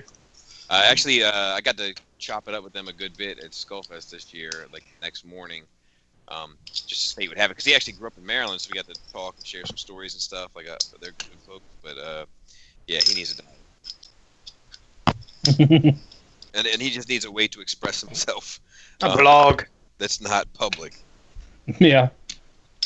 Yeah. At least he's honest. we need to have him on the show one of these days. We will. We will. We're still working on getting him booked up, but we gotta get him to listen first. No, he listens. He listens. I've talked to him about it. He wants on. He just been booked up, so you know how that goes. Yeah, we're so popular, you know. I know. Like, everybody wants to come on. I get hit up like 2 or 3 times a week. He's one of the 10. Yeah. But he gets the wrong number, though, so he doesn't get Peppa Pig. Yeah, you guys, like, just do it because you like doing it. The numbers will come. No, we don't. Yeah, we do it for ourselves, man. Yeah, we don't care. Yeah. I'd like, it'd be awesome, like, if a whole bunch of people listen, but even if nobody listened, we'd probably still get together and do this every week. Yeah. Yeah, I feel like Adam Sandler and fucking Wedding Singer going for the job at the bank. He's like, I like money. I have some. I remember on Shattered Cast, like the first episode, I think we did like 300 listens. And then like the second episode, we did like 100 listens. So so you lost 200 people right off the bat? 200 people were like, yeah, you know what? Not for me. That's awesome, man. Anyway, right. I'm sorry for derailing, but Tyrese was singing "Not My Baby." I couldn't let it go. Man, that probably made this the best knockoff segment ever. Yep. Yeah. Oh, all right, let's move on to Asshole of the Week, and I don't have one for this week. What? Dude, I've been busy. Like. What? Oh, great! Because I thought it was me. Because in the notes it's like asshole. Oh man! I was like, I don't have an asshole this week. Somebody forgot to write discussion above that. Oh yeah. Transform something wrong, or didn't like Beast Wars. And what we used Tyler like 2 weeks ago for the default asshole, so I didn't feel like picking on him again this week. So probably just somebody needs to start. We can have more assholes. I guess we'll call Tyrese the asshole of the week, and I'm not sure what he did. Perfect. But, you know, he saved the show. But that shit was funny. Make sure you put Tyrese in the what is it, like the search words for our podcast? Tyrese and MMA. Oh, I put in MMA, Muay Thai.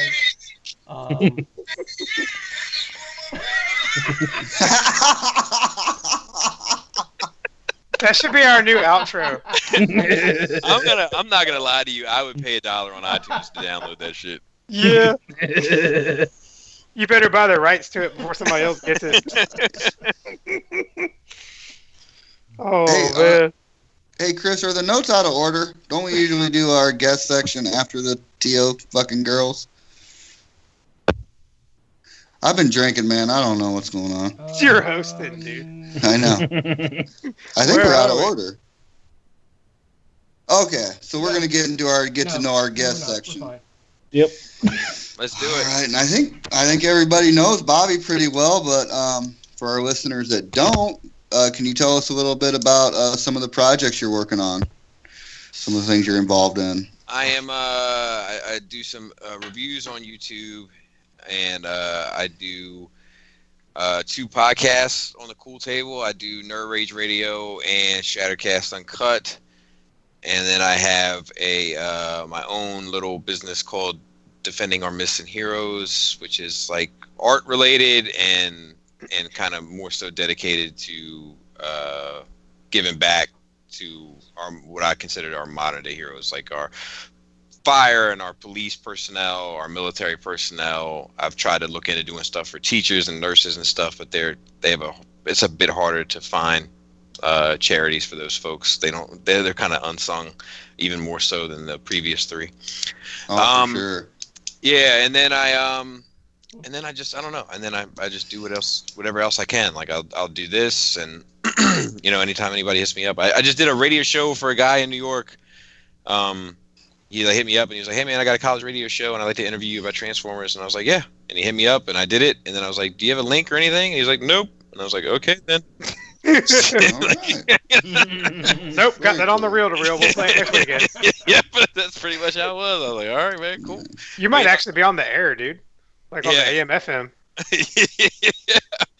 So that's pretty much where I get in. I actually I want to get away from reviews, but I know I'm not quite there yet. I got you. Yeah, say when you're. Go ahead. Go ahead, JL. We He's lost gone. him. His battery died. I want to get into just more so discussion based videos, and then only do the real hot topic reviews. Like if something really big and anticipated comes out, review that, of course. Yeah, but stay more so discussion focused. But what am I gonna? think that What am I gonna watch while I eat cornflakes in the morning? well, hopefully it wouldn't take away from volume, because it would be like a gradual transition. So it would be, 1 discussion video a week and 5 to 6 reviews, and the next week it might be 2, and the next week it might be 3, and then before you know it, it's like 1 review a week and a bunch of discussion videos. But it just requires a lot more legwork and a lot more editing. So it's something that I'm moving towards, because I just feel like there's a glass ceiling to that shit. And my discussion videos perform better, than most of my reviews, if not 90% probably. So but that's not going to happen anytime soon. But it's something that I'm trying to move towards. All right. I think that it's I think that reviews, the success of a reviewer comes down to how early you can get the material. And I've been doing it now for 4 years, and every now and then I end up getting something first, or in the first couple, with the help of people like Hung from 215, with the help of I have to say with the help from Make Toys, with the help from Will at GCI. Matt Billings at Titan One. I've lucked out a few times, but for the most part, I'm right in line with everybody else that's reviewing figures. Including the guy that just bought his camera today. So it's like my numbers don't grow in the same way.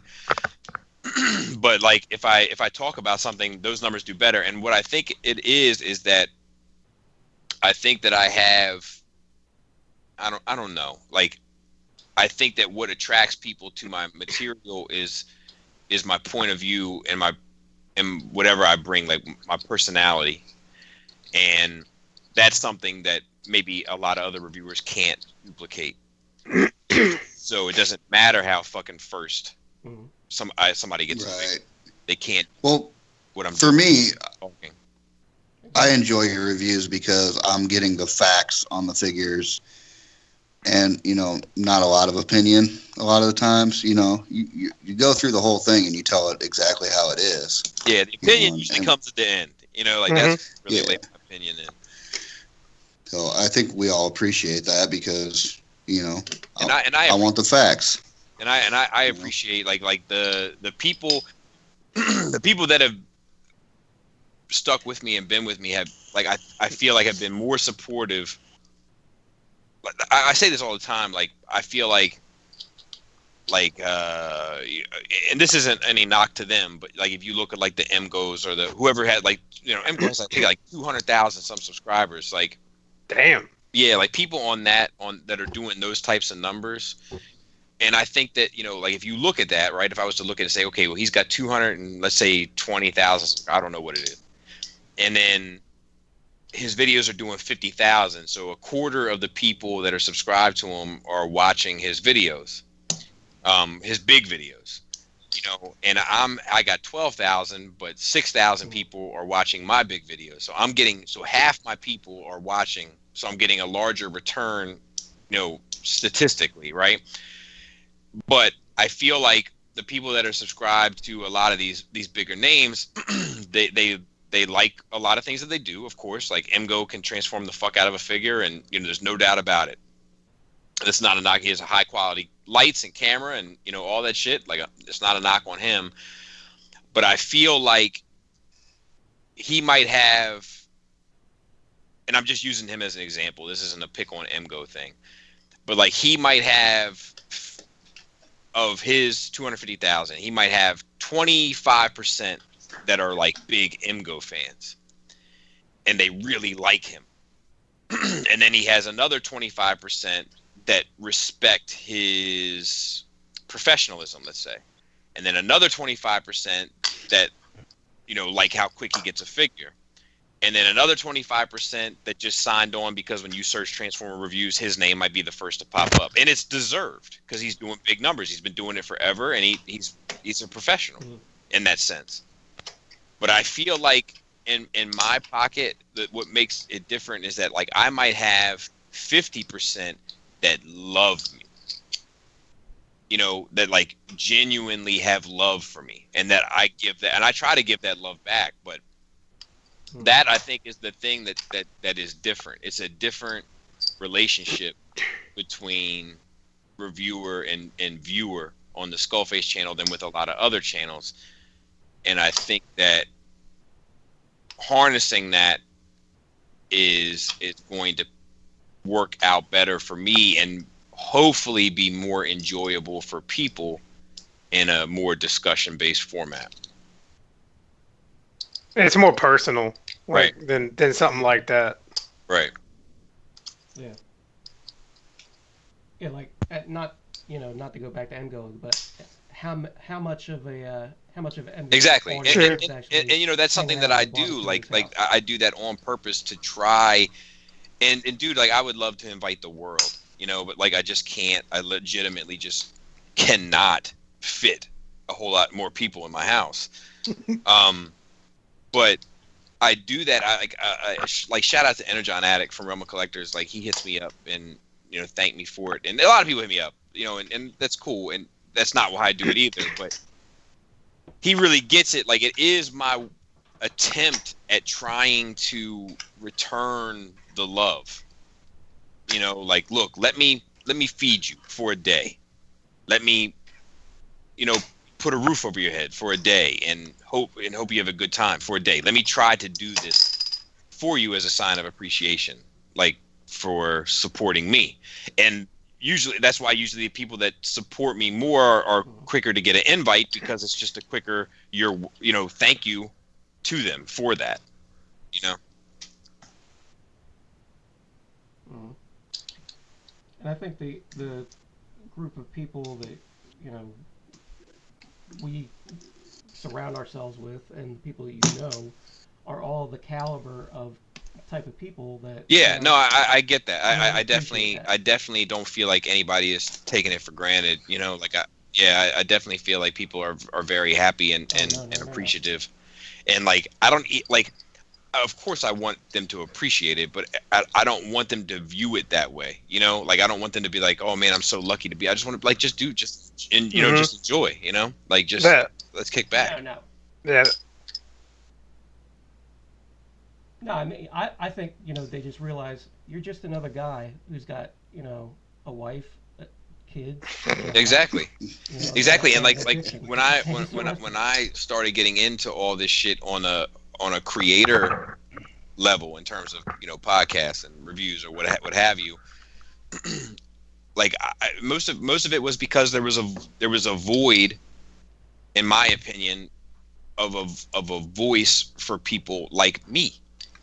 And I wanted to fill that void. And the more it progresses, the more I realize that void may be a smaller void. You know what I mean? Like there may be less people in that pocket. Mm-hmm. So that's another thing that's kind of making me adjust. At the same time, it prevents me because like I feel guilty. Like I feel guilty that I can't invite more people to Skullface, that I can't bring in more people, that I can't just say whoever wants to come. So like I kind of like I have to like just set parameters. Like usually my wife says 50, but I know she won't bitch until it's around 70. It's kind of like where and that's accounting for, like Skullfest has always been like, bring your wives, bring your kids, as long as they're okay with the language, because foul language flies in my house. My kids just know that there's adult language and kid language because I'm not good at filtering myself. But I want that to be the case. Like I love, watching my kids play with Robert's kids, and that means something to me. So like I have to account for those numbers as well, and it's just fair. And like so, it's like then sometimes like on the flip side, just to be honest, people would be like, man, like how come I can't come to Skullfest? It's like, well, dude, it's not that you can't come to Skullfest, but like I've never heard from you. I've literally never heard from you. I don't recognize your name. I don't recognize your YouTube handle. You've never shook hands with me at a show. You've never supported me anyway, like emotionally, financially, whatever. Like, and I don't mean give me money, but I mean like bought a print, bought a mug, bought something that helps, but now you want to come to my house and eat my food for free too? Like you have to relax. Yeah, because there's a lot of people on that list that I would love to have in my house above you, so like by the time I get to you, like my house is filled to capacity. You better go back and like every video. Yeah, and it's not like it's I don't want it to sound like Skullfest is this thing where like I have a diary and a chart and I'm keeping track of like, okay, so and so gave me 13 likes this year, and it's not, but I become familiar with people by the community and by the support. So obviously those people are going to stand out more to me when I'm making the guest list. See, man, and I don't know, but like from the first one, because I got invited to the first one, and I was kind of surprised, and it ended up being a real huge thing as far as like group of friends and everything. Right. But at the very first one, would you say that a lot of the people you invited, you had actually already met in person beforehand? Like at TFCon and stuff like that. I'd have to go through. Like I hadn't met Rolling Steel, I don't think. I don't think I'd met Dust. I can't remember. I know Joe KW was the first time I met him. Was it Skullfest? Like in person? And the first one was very small, relatively. If you compare it to like this year, the first one was like 20 people. This year was like 70 people. We still ran out of hamburgers though.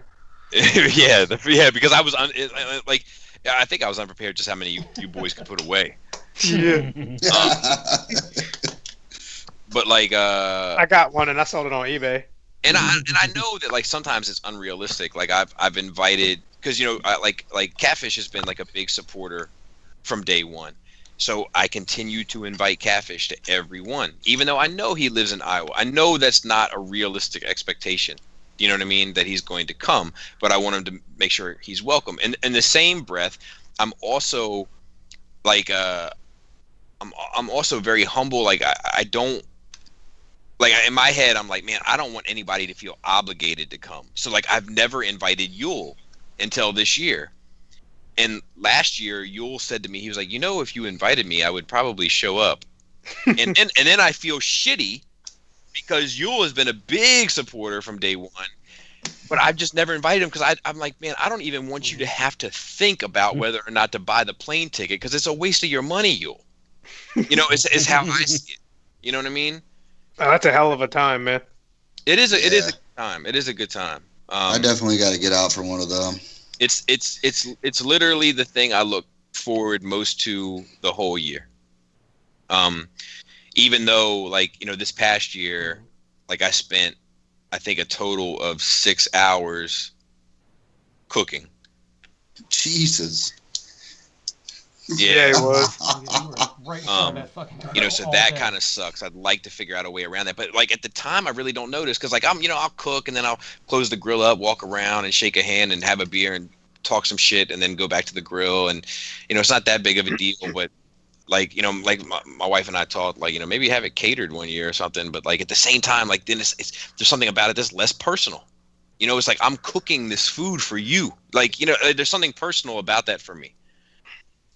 There's some good ass food there. Yeah, We eat good, man. that's another thing that's funny, man. Is like because I listen to all the shows and shit, and like the first year everybody was talking and like like it was a great time, like great people, good time meeting everybody, and get to meet people for the first time. But now it's become like, what was your favorite dish? What was your favorite? Like, Yeah. because the food has gotten crazy, and That mac and cheese. That mac and cheese is bananas. Oh my god. I didn't get one Oh, fucking yeah. spoonful of it. I Oh can- man, Yeah, but it's cold. it was like, and I look at this footage. There's this footage on the internet where you can see Energon Addict beeline for the kitchen when he hears it's up and out. Hey, Bobby. Yeah. I ate all that cheese on the way home. Did you really? Yep. I was stuck in the car for like four and a half hours, man. And that's another thing, like people don't realize, like it's not like it's really not a joke to us. Like my wife doesn't give a fuck. Trust me when I tell you, she doesn't give a fuck about Transformers. Like she likes some nerd shit. Like she likes DC properties. She likes Batman. She likes Wonder Woman. She can tolerate Superman. Like she likes that kind of stuff. She can tolerate Marvel, but she really doesn't give a fuck about Transformers. But like she'll say like, is Justin coming? And I'll be like, yeah. And she'll be like, I'm gonna get Justin some cheese because I know he likes cheese. Like she like it matters. Like that shit. It is very personal. And my wife loves to read at your house, man. Good. Good. Of all of her favorite places to read, as long as I'm in the top 10, I'm good. Man, there's a lot of stuff I don't think she's on board for, but she's always on board with me to go up there, dude. To go up there for Skullfest and all that. Yeah. Like I don't know. It's a good time. Like I think she got a boyfriend in Maryland. somebody paying her a fucking Kindle account. Mhm. He got that Kindle money. Mm-hmm. But yeah, I don't know if I derailed that question at all, but Oh no, you're fine. That was a great discussion, man. yeah. No, plus, Yeah, she's a trooper, your man. wife's hospitality, and just you could tell, like, before I met her, I always had this idea, she was, kind of a little bit of a hard. Yeah, that's That's it. but That's it. in person, yeah, that's the she's thing. a Like fucking sweetheart. she But is. She will fuck you up. She is a sweetheart. Like, but when she zaps out, it's crazy. But like, it's only like I can count on one hand the amount of times it's happened. Those stories are big stories. So people sometimes get the wrong impression of her because those stories are so fun to tell. But like, you know, those are 5 times out of 20 some years I've been with her, you know. She's mostly just chill and a good time, but she's like a lioness, you know, like she just when she goes for it, she goes for the fucking throat. She don't care about Transformers, but she cares about you being comfortable in her home, man. Yeah, definitely, man. Like hell of a hostess. It's a big deal. It's I mean, like I don't like talking like I don't know. I don't like talking about like elements of the shit to make it seem different than the reasons why I'm actually talking about it, right? So like what I'm about to say is not about asking for thanks, and it's not about bragging, it's not about any of that shit. It's just to say how important it is to us. The fucking food cost us $800. Yeah. You know, like, and like none of us said like we have to change. It was just like, this is the cost of doing business. Like we enjoy it. We enjoy seeing everybody. We enjoy creating the atmosphere where people, like, I love walking around and seeing people that I know have no fucking idea who they are prior to coming to my house. And now they're hitting me up a month later saying, dude, I love so-and-so. I talk to him every day. You know, like, that's fucking awesome. Oh, yeah. Yeah, I don't think the 4 of us would be friends had we not. Yeah, I heard that. I heard that last week when you guys were talking about that, and that was crazy. Like, you know, when I was like, man, that's probably true, and it's funny because that was a conscious thing that Greg and I had talked about when we started, you know, coming up with Shattered Cast, was like creating this, you know, this place for people to meet and be cool and have friends and be able to discuss, because like we didn't have that. And we wanted to create that, and the fact that it happens is fucking awesome. You know, and I mean, you guys got a lot of like-minded individuals together that, you know, all get along, and you know, it's been great 4 years. It's very cool. Like it is it's palpable, and like it's I try to explain to people that don't know that like it's bigger than what it seems, because like I could not buy a toy for the rest of my life and it would all have been worth it to me, you know, because I've met so many great people that are now like really close friends, you know. That's the thing. I could get out of Transformers completely. I'd still want to come to all the meetups. Exactly. You know, like that's like the beauty of it. Like I don't even give a fuck. Like TFCon is like I go for the Skullface and the DMH business end of things, and to hang out with the people. But like Skullfest is when I really get to enjoy the element of the hobby that I've found to enjoy the most, which is the people. And that is my thing. Like that is one thing I've discovered within the last 2 years, is that like if you are in this shit for the toys, you're not my type of guy. Mm-hmm.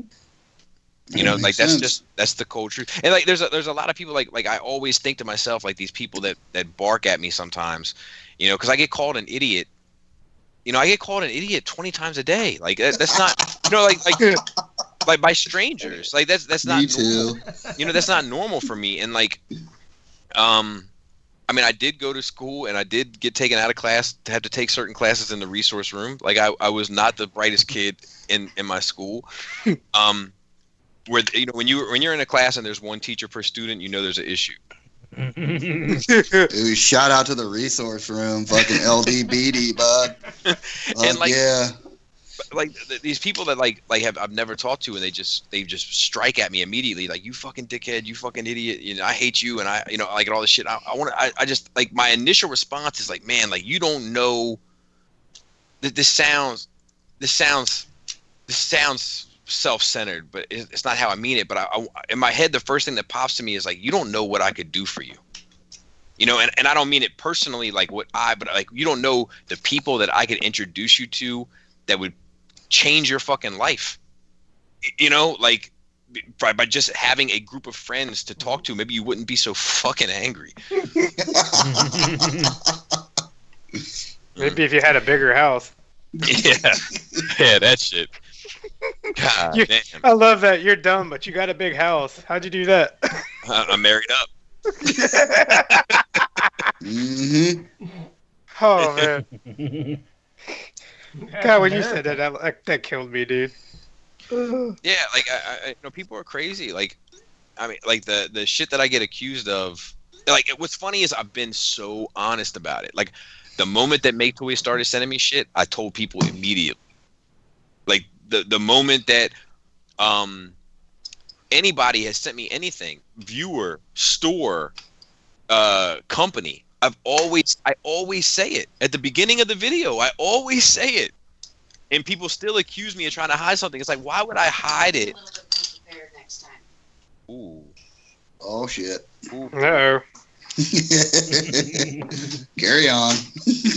Why would I hide this little piece of information? I'm giving you all the other information. You know, like, why wouldn't I just hide it all? Or, like, I don't know. That like, I've been consistent. You know, I've been consistent in my approach. It's changed, it's evolved, and hopefully it's gotten better and more polished. But the approach in terms of being transparent about where the shit is coming from has always remained the same. Yeah. But you know what the thing is? Mhm. I'm not telling you who you are at all, but you sound like you're worrying about things like you and it's not that I'm worried. It's just that, like, I am like a my balls and my word kind of guy, you know, like so when people are like, you transform something wrong, I'm like, okay, I'm sorry, you know. When people are like, it's not the Matrix spark, it's the spark of Tryon from, I'm like, okay, I'm sorry. It's like, I'm just a dude. You know, but when people are like, you're not being honest about this, I'm like, hold the fuck up, like, you know, because like that's bullshit. You know, I may not know what the spark of Tryon is. That may be a fact. I was in the resource room, but I do know. I've been upfront about all this shit from day one, because that was one of the things when I started, when I was watching other reviewers, that I was like, man, I don't feel like everything that I'm watching is on the up and up. You know, and I wanted to make sure that everything, like, and like, gotcha. I've been sent shit. There's some of the shit that I've gotten for free I've trashed. You know, like, that's what's crazy. Like, I don't know if anybody else can say that. I really don't, because it's not easy. It's hard because you feel guilty. Right. Mm-hmm. You got to stay true to yourself. You have to. You have to. Because all you got to do is do that one time, and that's it, man. You're going to get called out on it forever. Your reputation is over. Mm-hmm. And see, that was my introduction. Yeah, to, that was a good one. The famous Menosaur video. You know, at the time, I guess I was just getting back into collecting. Right. And I was looking at my options. What should I spend my money on? And I came across that review and I watched it. And you're throwing the thing around. Like, right, and like that thing was Menosaur is my, you know, the Stunticons are my favorite Transformers. So like I even though I knew it wasn't going to be good just because I'd seen pictures, and I have really good vision. Like, I still wanted it to be good. Like, I'm spending my money on it. Obviously, I don't want it to be trash, but it was trash. And like, I think that, like, what I put that combiner through in the video in terms of throwing it up against the wall and shit, which is very funny. Like, if you watch it, like, it's just the way it hits the wall and fall. Like, it's just funny. But like, I think it was equal to probably my like disappointment. You know, like had I not wanted it to be good, I probably wouldn't have beat it up the way I did. It was like throwing your heart and soul at the wall. Exactly. You know, like you know, I only heard it because I love it. So Hasbro still only made one good Menosaur. And it was like 25 years ago. Yep, I agree. All right. Well, hey, are you ready to get into the guest questions? Yes. All right. I know Bugs is. We're running a little late, but Oh, Bugs is back. Did you go Yeah, somewhere, he's here. Bugs? All right. Are you ready, Bobby, for our 13 questions? I'm ready. Born All ready. right. Well, I think we all know, but what is your preferred name and handle? My preferred name is Bobby, but I'll respond to. I mean, I respond to people calling me idiot, so I respond to just about anything. The I like it. I like it when I'll be honest. I like it when see, Greg never calls anybody by their nickname. So Greg used to call me Scully back in the day, and I used to like it, but he doesn't call me that anymore, and I do miss it. But I like, Bobby, Skullface, anything in that is fine. And then I like when Robert D calls me Bubby. Bibby. Bibby. Bubby. That always cracks me up too. All right. What year were you born, sir? 1980, the same year as Empire Strikes Back. Nice. Very nice. What is your favorite sandwich? A turkey club, but no ham, and I prefer traditionally 3 layers of mayonnaise, but every now and then I can swap out 1 layer of the mayonnaise for mustard. But I gotta be feeling. The mood has to strike me. But yeah, turkey club for sure. No ham. Are there All right. are there any Dino Nuggets on that turkey No. club? You know what's funny is like I'm not even a Dino Nugget guy. Like it's a joke because like I feed my kids. I used to feed my kids Dino Nuggets a lot because it's very easy. But like I do have a palate that's fucked up. So like I have the palate of like a 6-year-old. So like that's where that Dino Nugget shit came from. All right. What is your favorite music, sir? I like. It's complicated, man. Like I like all types of music, even some country. Ooh. Even Yeah. yeah, like I like 7. I think I like 5 country songs, so I'm averaging 1 about every 7 years. All right. And I even like a reggae song. Usually reggae and country are my least favorite. They're just a bit too cultural for me. But I even like some of that. Like my favorite type of music is probably industrial rock. But there's not many artists that make that music that I like. So most of the time I spend listening to that gangster shit. All right. I feel I that. like the Diplomats a lot. I actually listened. I saw. I'm a lurker. I saw you made a post about Pac one day, and Yeah. I'm not. Me personally, I'm not a Pac fan, but I saw. I think it was Joe H. said like it was a comment like, how can you relate to? Because you were like, I relate to what he says. And he was questioning like, how could you relate to what he says when the lifestyle seems so different, something along those lines. And like I don't engage in social media conversation, but in my head I was like, like I relate to rock songs that are talking about like heroin, and I've never done heroin. I've never even been tempted by any drug that would be like a whole lifestyle change, but I can still relate to it. So like, and I also feel like had you put up Kurt Cobain and said like, I can relate so much to this, like you probably wouldn't have got that comment. I always thought to myself like, isn't that strange how things can be so one-dimensional in that way, like when it comes to rap music. But I love the Diplomats. I love Dipset. I feel like they're I don't know. They're super ignorant, but it's just they just like I like angry music, and I like angry music that I like angry music. I like sad music, but I like angry music that I can relate to in the sense of the vibe. And like a lot of rock music, I can't relate to or get into it, like because they use words that like I can't. It doesn't apply. Like if Dipset says I'm gonna punch you in your mouth, like I'll be like, yeah, like I'm gonna punch you in your fucking mouth. Like, I know exactly what that means. I know exactly how that feels. But like if some rock star is like the immortal souls of the Dark Lord, I'm like, I don't know what the fuck that's about. Like, I don't relate to that at all.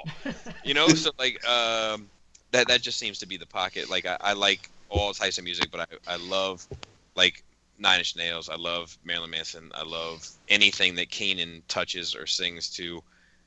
And outside of that, I pretty much listen to mostly that and rap music. And very nice. Very aggressive rap music, not like pop shop smart Okay. shit. I like ignorant, smack you in your face shit. Nice. All right. What got you back into collecting? Honestly, it was War for Cybertron, Fall of Cybertron. It was those video games, the second one, whichever one the second one was. Yeah. I'd fallen out of collecting, and I ended up actually buying a PlayArts Kai Dark Knight Joker and a PlayArts Kai Arkham City Harley about a month before I started playing War for Cybertron. So technically it was those two pieces. And like, I don't know if anybody who listens to this has ever dealt with PlayArts, but I think that's also why I'm a stickler for paint, is because every PlayArts piece is hand painted top to bottom. Oh, wow. And at the time, the price was like $60 a figure. So when I started buying these expensive Transformers, and I was like, nobody's expecting paint on this shit. That's bullshit. That's why. And but when I had fallen out of love with Transformers, I turned my back on that franchise pretty much in what I saw forever. And then I played the game, and it brought back all those nostalgic feelings, and then I got back into it heavy. Nice. What scale do you collect for the most part? For Transformers Masterpiece. For Star Wars, I do 1/6, 1/12, and 1/18. For Marvel, I do 1/12. For DC, I do 1/10 and 1/12. And for Turtles, I do 1/12 and 1/4. And for Mortal Kombat and Street Fighter, I do 1/12. And I think that's it. What? Oh no! What scale is the Song of the South? I think that's probably in the 1/6 pocket. All right. I guess that kind of answers a little bit of our next question, but Focus collection or any non-TF collections? So I have a focused Stunnicon collection. I even have that trash that was just released this past year from Hasbro from the new show. I actually have two of them because Paul C sent me one and fucking Spiro sent me one, and I don't know whose is whose, but one of them is still in the box it was shipped in, and still taped up.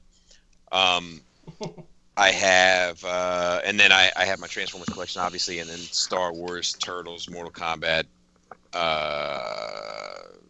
fucking DC movie stuff, DC play art stuff, Marvel movie stuff only from SH Figuarts, and then Marvel play art stuff I'm starting to get into now, and then Hot Toy Star Wars, SH Figuarts Star Wars, Kotobukiya Star Wars. Like my Star Wars collection is ridiculous.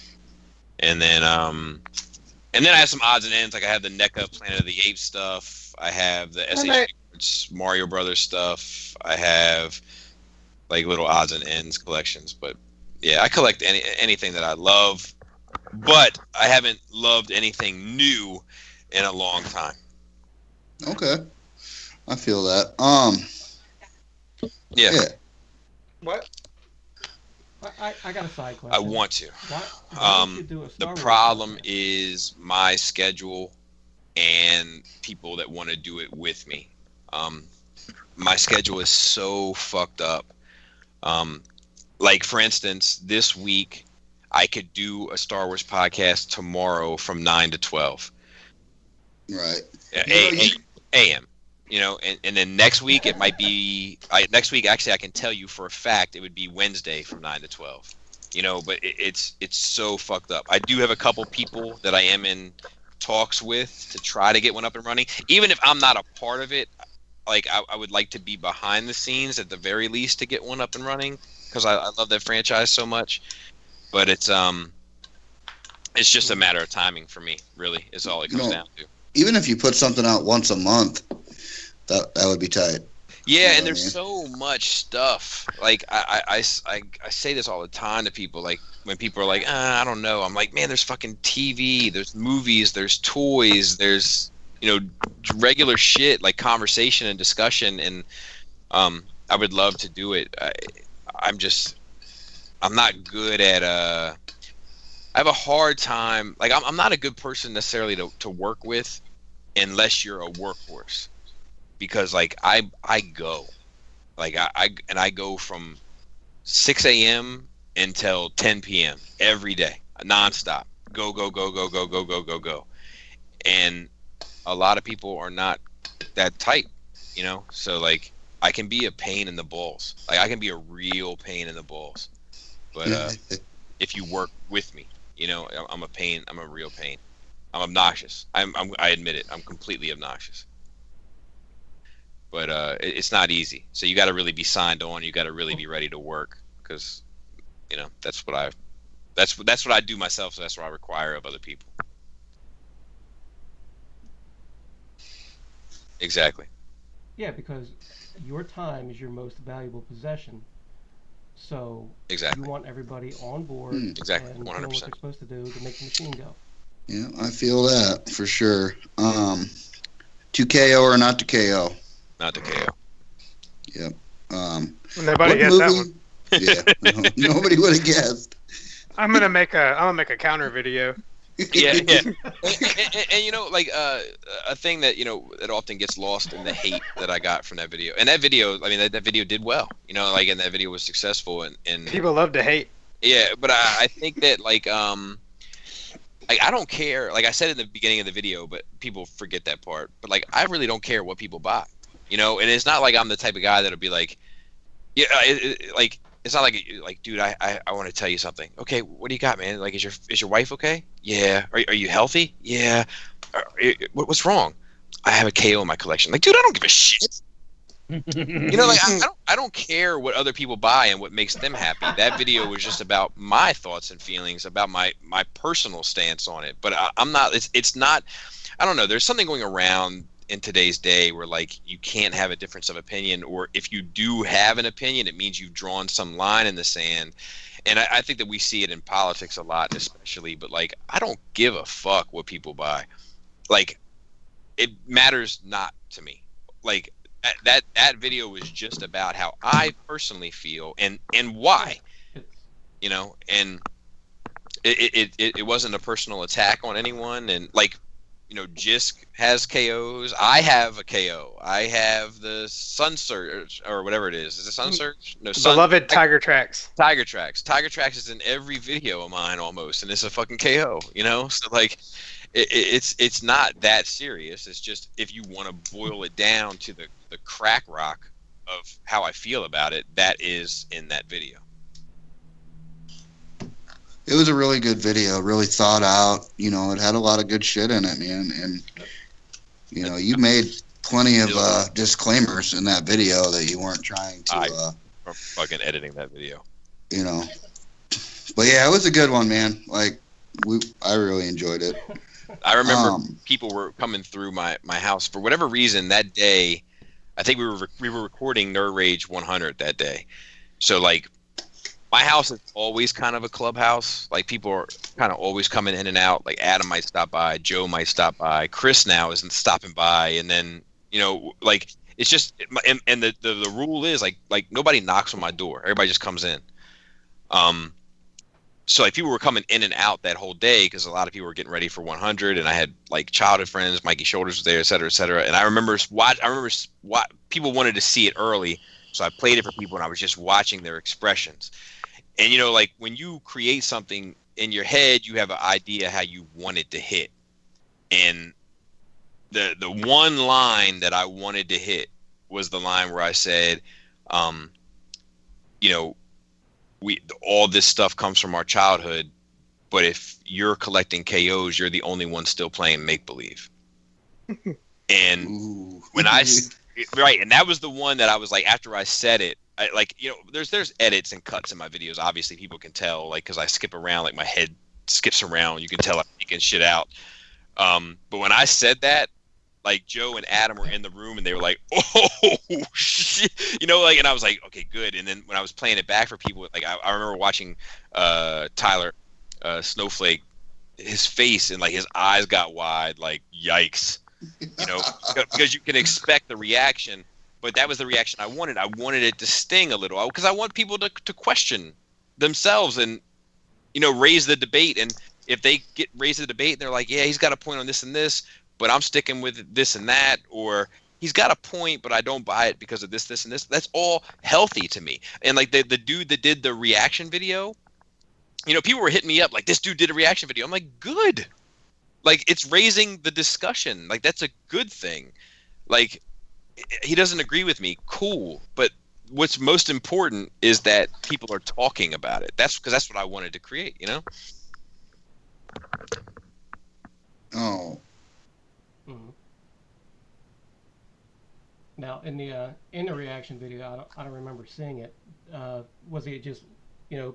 No, picture I don't think so. I think it was videos just going his like, nah, personal. that's I'll be awful, honest with you, I haven't because- watched it. I know that sounds shitty, but I think from what I hear, it was just his personal opinions and reasons as to why it is okay to KO. You know, and like that's cool, but to me the bottom line of all that is like, man, it's generating discussion. I like affecting the culture. Like when people were at TFCon and Fans Toys comes up and everybody goes, Fans Toys, like I just like that like you touched that culture, you know, like you've changed it. So it doesn't matter to me. Like it doesn't matter to me if after I did that video, everybody was like, you know what? I'm buying nothing but KOs from now on, because the point was to raise the question, make you think about it, internalize it, and then make your own opinion based on how you feel, what you think, and then information that I may have brought to the table for you. And that's all I cared about. So. Mm-hmm. Yeah. Plus, you know, if you're an adult human being in this collection or in this collecting thing that we got, Absolutely. you know, you gotta absolutely, and like no two people for are ever going to see everything the same way. You know, like what's our divorce rate? You know, you got to relax. You know, so. Sometimes people be like, "Oh man, you really let me down." I'll be like, "How the fuck?" I'll be like, "You need like you let me down for thinking that I would never let you down." You know, like I'm not going to see everything the same way as anyone. You know, I'm my own person, and it doesn't mean that I now am shitty because I don't see X the same way you do. It just means we while we may have a lot in common here on this particular topic, we disagree, and that's okay. And healthy discourse about that topic is even more okay. All right. Well, let's move on to the next question. What movie makes you cry? Deep Impact, like a bitch. Really? Dude. Yeah. Dude, I am trash when it comes. Man, it's so much. The girl and her father on the beach gets me. The scene where like people are like holding up their babies, that shit gets me. Like, dude, I am no good with that movie. I don't know what it is, but that shit. I know it's the craziest thing, but that shit hits me hard every time I watch it. Like I'm no good. I'm no good. Like the scene where she gives up her seat on the helicopter. I'm no good. I'm no good. Damn, dude. Yeah, I'm trash. Yeah. You're the only one with that Blu-ray release. Yeah, you're probably. Dude, and you know what's funny is I get low key triggered when people tell me Armageddon is better. I'm like, Neither man, one of them were that great. I'm like, you don't know what the fuck you're talking about. Yeah. Yeah, I actually disagree with that too. I think Deep Impact was the better of the two. Fuck yes. Like without question, man. Like, Little because- Frodo running around, fucking. Well, fucking Armageddon is at its core is an action movie, and Deep Impact at its core is really a drama. You know, and I just think it has a little bit more meat to it, so to speak. Die Hard in space. Yeah. Yeah. It's got to be. Is Armageddon Right. a movie? Oh, But yeah, Deep fucking Impact. no I'm wonder. no good. Man, now I'm gonna have to watch that shit. Dude, I haven't seen it since it came out. Like, there's two things that I can never look tough doing. One of them is watching Deep Impact, and the other is eating an ice cream cone. I don't think it's possible to look manly eating an ice cream cone, dude. I look very soft eating an ice cream cone. Nice. All right. I figured it was going to be Star Wars. I was thinking about it this week. I'm like, he's going to say Star Wars. I mean, Star Wars gets me too. You know, Star Wars gets me too. But like Star Wars gets me at like certain parts. Like it's always usually the end. Like when in A New Hope, when they come walking down the ceremony aisle, I well up. At Return of the Jedi, when they're all partying on Endor, I well up. When Han Solo says I know, like I well up. But when I'm watching Deep Impact, like I won't watch that shit in front of company. Let me put it that way. All right. Man, you got to put that on next year at Skullfest. No sir. Yeah. No sir. There'll be a whole new video going up on my channel. Bobby All right. face. Yeah, for real. Have you ever done anything untoward for your collection? I don't think so. Like in the very beginning, I had some phantom PayPal purchases, like, you know, where I was just like, I'm getting this shit, and my wife was like, "What is all this money? Why is all this money leaving the account?" But we had, after I bought the eye gear cone heads for $400, and I remember at that point she was like, it was for all three. She was like, "We got to talk," and like, you know, we had to sit down, and I was like, "Look, I'm gonna be honest with you. I'm so in at this point. I don't feel like I can breathe if I don't buy the shit I want." And Awesome. she was, you know, so we started talking about what are we gonna do. So the deal that we made was I work overtime. I work about 24 to 36 hours of overtime a month, which provides the money to pay for the habit. And now, I mean, like I get like an extra 250 to 300 from YouTube depending on the month, so that helps, you know. And my ultimate goal is to not have to work overtime and just have DMH and Nerd Rage and fucking the review channel and all that shit, you know, cover the expenses. But I'm nowhere near that now. Like my YouTube expenses don't cover 1 week worth of toys that I look at. Yeah, I feel you.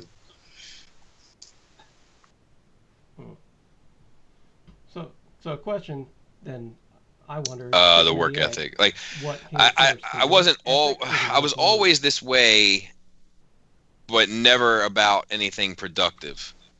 Well, that's not entirely true. I'm not giving myself enough credit, but like when I was in high school, I had tons of different hobbies and projects that I was into, and I worked on them nonstop to the point where I was failing school, you know, because I wasn't keeping track of everything in terms of priority. And then when I got out of high school and I got into college, I started throwing parties. Like I was like an event planner / promoter, and I was busting my ass, like fucking AJ, you know, and I had major record companies like sponsoring some of it. By the end, I had like C-string acts coming through and performing. I was putting people up in hotel rooms, and you know, but I gave it everything, and then that eventually had to end for different reasons that one day I will divulge, but today is not that day. And then I was just kind of chill, and I wasn't putting forth. I mean, I work hard at my job. I'm a hell of a mopper, and I take pride in my mopping. And but I wasn't putting. I make them shiny as shit. I'm like fucking Joe Pesci and Goodfellas with the shoes. The floor shiny. But I didn't have, like, at the time I didn't really have a hobby that I was putting my all into, and I think this actually created an outlet. I spent a lot of time at home, sitting on the couch opposite my wife, asking each other, "What do you want to do?" back and forth, you know. Yeah. So like we don't have those moments anymore because I'm always busy now. Nice. All right. What's our next question here? Oh, it's a good one. Tits, ass, legs, face, or other?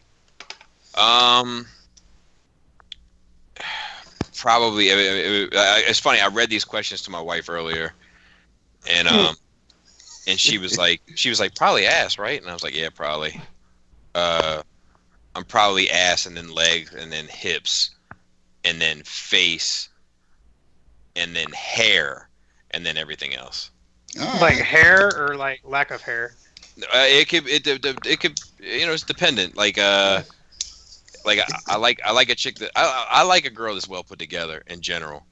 Like that's why I kind of hate yoga pants and shit, because I think it's giving these girls an excuse to be lazy. I like a woman that's well put together. Like I like heels. I like hair done. I like there's too many ponytails, swashy, flowy shirts, and yoga pants out there. Weren't you talking about you like a shaved head? I do. Yeah, that's a weird one. I know. Yeah, that is a weird one, boy. I know. God I know. Damn, son. Like that. Like Amber Rose. I like when she shaved her head, and that chick from Mass Effect 2, like with the shaved head. Like I was into her. The bionic one or whatever. The one with the orange prison jumpsuit. Yeah, the bad one. Yeah, I was into her. Yeah. Like I may not be familiar. How do you feel about V'ger? That's.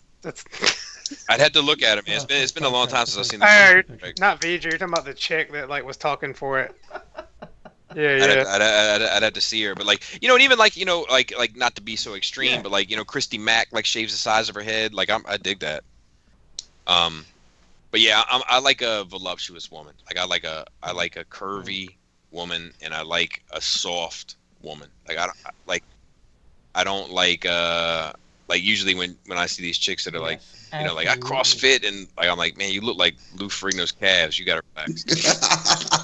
Oh my god, dude. But that that's just me. It's all preference, but that's my particular cup of tea. All right. What's a weird thing about you? Idiosyncrasies, phobias, etc. I'm all fucked up. Like I don't know if I have any phobias. I was asking my wife if I had any phobias. I don't think I have any phobias. There's shit I don't like. Like I don't like onions. I don't like a lot of. I don't like wet food. Like for the most part. Like unless it's pasta though. Like it's weird. I'm texture oriented when it comes to food, so I can get like shepherd's pie and shit like that. Get it out of here. Oh, that's like my favorite shit. Yeah, like if it's got too many ingredients and too many colors, and like I'm just like, nope, I'm not interested. Yeah. Like I'm like I have some, I guess, complicated taste, but for the most part, I'm simple. Like I like checks. Like, right. No, I feel you. You heard it here first. World exclusive. Bobby Skullface likes checks. Yeah, like I like simple shit, but there's tons of weird shit. I sleep at the opposite side of the bed as my wife. Like that's weird. I know it's weird. Yep. It is like, a bit weird. It's strange. I hope you don't fart. Like foot to head. Yeah, I mean, I mean, obviously it happens, but like I just like we'll be laying there and I'll be like, all right, good night, and then I'll go down the opposite end. It's just like, and I know that's crazy. I think it started like I watch TV to go to sleep. I usually need to hear something to go to sleep because I have a hard time sleeping. I have sleep issues as well, and so I need to not be able to think. I need to just be able to listen, and so I think what happened was I ended up going to the opposite side of the bed to be closer to the television so I could turn the television lower for her sake, volume wise, not disturb her. But now it's gotten to a point where it's just become a habit. Like I just go to the opposite end of the bed.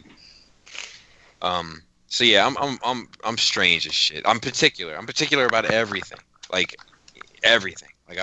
Everything. I like salt and pepper shit to look. I like everything to look a certain way and be a certain way. Like and yeah. I'm fucked up.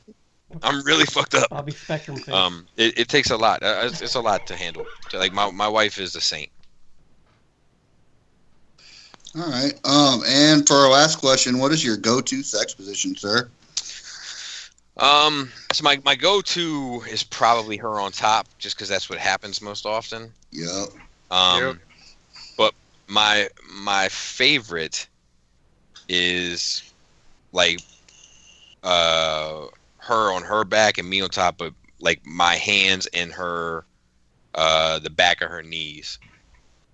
Yeah. But I rarely get that, because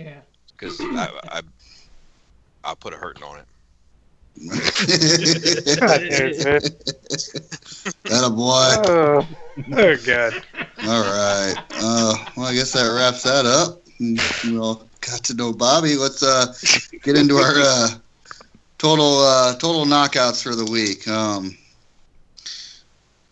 Who's his first pick? This kind of looks like mine. I don't. Fuck a derp dolls. No, that's not yours because it don't have a 500-year-old like desk in it. Yeah, it's true. Yeah, that's mine, man. Mine is Fans Toys Omega Supreme. It is glorious. I love it. I love that picture too. Yeah, that's a good one, man. Yeah, because it's duh. Yeah, because it is a Y. Why? Yeah, man, you made me want to punch my own self in the head. And he's got that little I forgot who made that sound wave. It's not Mech Fans Toys, but it's the one that's like them. It's the non-knockoff wing of that company. Hot Soldiers, there we go. Because I got the DX9 one, and it kicked him off the shelf, so now he wanders around my house looking for a job. So there he is. Nice. I love it. I love that figure. All right. All right, who's next? What do we got next here? Oh, joy. Is that your daughter? This cute little thing. Oh, she's cute. You. No, this is just... Yeah, she's just all-American... Excuse me. All-American... Oh, girl. God, man. Yikers Island. God damn it. Some butt stuff if you fucking get her enough drunk. You should start doing this at the beginning so I can forget about it before I go to bed. Right? That's about it. I'll start making me say my prayers before I go to sleep. And who's this last pick? That one's mine. I think I saw her in the post office on the wall. What is she doing out in the woods in that? I don't know, man. She's trying to get poison ivy. That's the newest thing them kids are doing. Probably. You want to get the darkest tan? Like, go get poison ivy all over your body.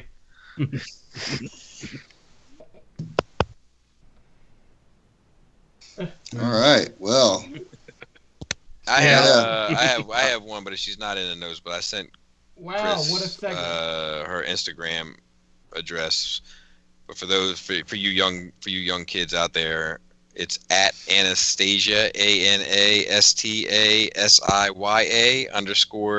_KVITKO. KVI. Yeah, I know. KVITKO. Anyway, she's a brick house. No. See, I thought that was just your Instagram handle. No. That's just that's just a young lady who I'm a fan of. Just a personal fan. Yeah, I don't even know who it is. Well, she's a problem. all right. Shout out to Gerald. He's the first person I ever banned from a Facebook group. Oh, fucking Gerald. Jesus Christ. All right. He's creepy. Yeah, I did not have authorization, but I did it anyways. Whatever. It was good. Yeah, but you won't friend him to add him back. Because you don't want him on your Facebook, but you want him in a group. No. That's fine. Okay. You can fucking. Well, I'm glad have he's somebody in gone. your Group, but they don't need to know your fucking personal shit. Well, gentlemen, we just hit 3 hours. Do we want to try hitting this discussion, or? It is. I'm good with whatever you guys want to do. I'm just a guest, so I'm just along for the ride. If you think 3 hours is good, then that's cool. If you want to talk about this shit, that's cool too. Okay. I'm game to keep going. Is Bedbug still alive? I'm still alive. There you are, man. Just gotta check on you. Well, let's try to make it short, but let's all right. Our shout out's automated now. Yeah, that's nice. It is. So the fandom, what it was? Oh, excuse me. What it was, where it's gone, and what it's become. So, what's everybody's thoughts on the fandom in general? I guess it was gas, and now it's fire. I don't really know because I don't know what it was during the classics era and all that because I was out of it. But I know that when I got into it, it was very, it was fine. It was healthy, but it was very vanilla. I feel like, and very, very clean. Yeah. Sterile. And I feel like there's definitely some mocha chocolate chip in there now. I just wanted to find a show with some cuss words on it. Yeah. There was an edge. It was just very spherical. There was an edge every now and then, but it was very spherical overall. And now I feel like there's a lot more variety. And to be fair, I mean, I could even say that you guys are maybe an extreme of the edge. We're edgelords. Yeah. Like Greg was saying. But I think that's been when I got into it, it was like listening to podcasts and stuff. There for the most part, there was a few outliers, but for the most part, the WTFs, the Radio Free Cybertrons, and I'm not taking nothing away from those shows, but they're vanilla. They're very vanilla, safe. They're safe. They're safe shows. They're intending to be safe, by design. I know I know Kilby in real life. He's got an edge to him, but he wants a safe show, and there's nothing wrong with that. But there wasn't anything for me, and I feel like it's a lot more diverse now, personally. Yeah, their shows like all ages, and it's fine, Yep.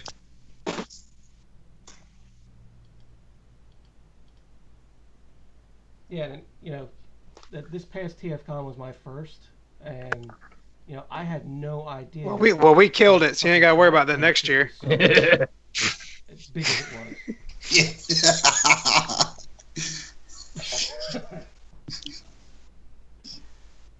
But no, and just like the whole art culture. Yeah, and that more than meets the eye changed the game. Mm-hmm. It changed the landscape. Like it definitely brought in more women, because it's story driven, or it was story driven for a long time. And women are more attracted to those sorts of things. Like they have a finer sensibility, you might say. Yeah. Same Well, there's thing. something nice about a guy coming over to fix shit at your house. I kind of like that. I kind of like that part myself. They turn it off when he gets to the fucking. They just wanted to see the guy around the house.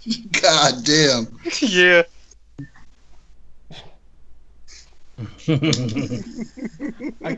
I'm delivering. That sounds pretty good until the dick's in it, and then I gotta turn it off.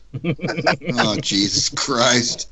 I tell you what, living out in the boonies, man, like somebody bringing a pizza to your house, I'd be suspicious it was a start to a porno. Do you have a pizza delivery place out there, Justin? We have one now, finally. What's the name of the restaurant? I know it's got to be trash. Pizzazz. Yeah, it is trash. You know what? It's not bad, but it's not really good. All I know is I'm just saying the name is trash. One time I was drunk and I ordered a pizza for delivery, and it was like $28. And like after I sobered up, I was like, "What the fuck did I just do?" There's an Italian restaurant in South Baltimore. I've never eaten there, so I can't state. And it wasn't this place, by the way. It was the place that was there before that went out of business. I don't want to talk shit about these new guys. Right, because you want them to prosper. I want them to bring me some pizza. But there was this it's still there. It's this Italian restaurant. It's in South Baltimore, and I've never had the food, so I can't say whether it's good or bad. But I know two things about it. Well, three things. I know it's in South Baltimore. I know it has a drive-through, and I know the name of the restaurant is Italiano's. And that's enough for me to just drive by. Is that where Chef Boyardee went when he retired? Possibly. He sold the Olive Garden and started Italiano's. Oh, God, man. That's how you know it's not run by Italian people. Yeah, exactly. It's like you go to a Mexican joint, it's called Mexicanos. God. But yeah, I think that, you know, and I personally think that More Than MECI from zero, More Than MECI and Robots in Disguise from 1 until Dark Cybertron is probably the best Transformers fiction ever written. So like that's definitely changed. And I mean like that shit was winning awards and shit. Like Transformers comics never win awards. It's a joke. You know, like most Transformer comics have been a joke. Like just from the comic book industry standpoint. And that changed how people viewed those comics because they were extremely well written, character driven, and reimagined.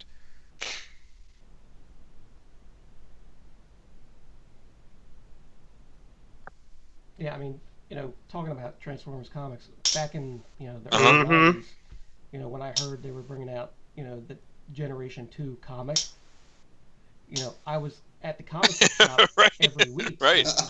I tell you what, It's viewed. You know, it's usually like the Transformers, the G.I. Joes is like right in this little weird section of the comic book store, like right along with My Little Pony. You know what I mean? Like it's all in that kind of section, and you're looking at that book, but then you're looking at the other books next to it, and you're like, wait a minute, do I suck? Hey Chris, do you remember though when you finally got there and got it, and that first cover with Optimus Prime with the bullet stuck in his head? That was so hardcore, man. That was like the most hardcore shit ever when I was a kid. Fuck yeah, and the fucking silver embossed logo. Yeah, I got that. I still got mine too, man. I still have that This comic. is not your father's Autobot.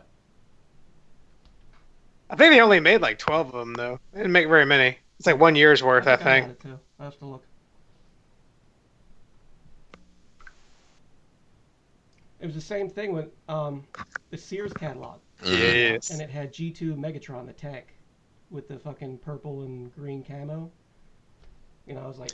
See, that shit was a big turnoff to me when I was a kid. Like, I remember... When is this coming out? You know, like when I saw Blue Grimlock, I was like, I'm out. I'm done. I love G2. Yeah. I don't know. For some reason, the green... Yeah, and tank to me. I think in my so much like if I was an adult, effect. it would affect me different. But as a kid, I was just like, I'll get this out of here. This is, you know what I mean? Like this is new and different and scary. I want it gone. And that G2 Megatron tank, that might actually be the most fun Transformers toy ever. Yep. Yeah, but it shoots in little bullets out. Fucking brick. It makes noises. It's on my shelf. Like that G2 Prime trailer was awesome. That was an awesome thing to play with. You hush, let me have my moment. I love G2 Megatron. Okay. I do too, and he's huge. Well, go ahead, enjoy it. But I do like the change. I mean, I you know, I was sitting back and watching other people grow and stuff. Like, you know, I love seeing like how big the realm has gotten.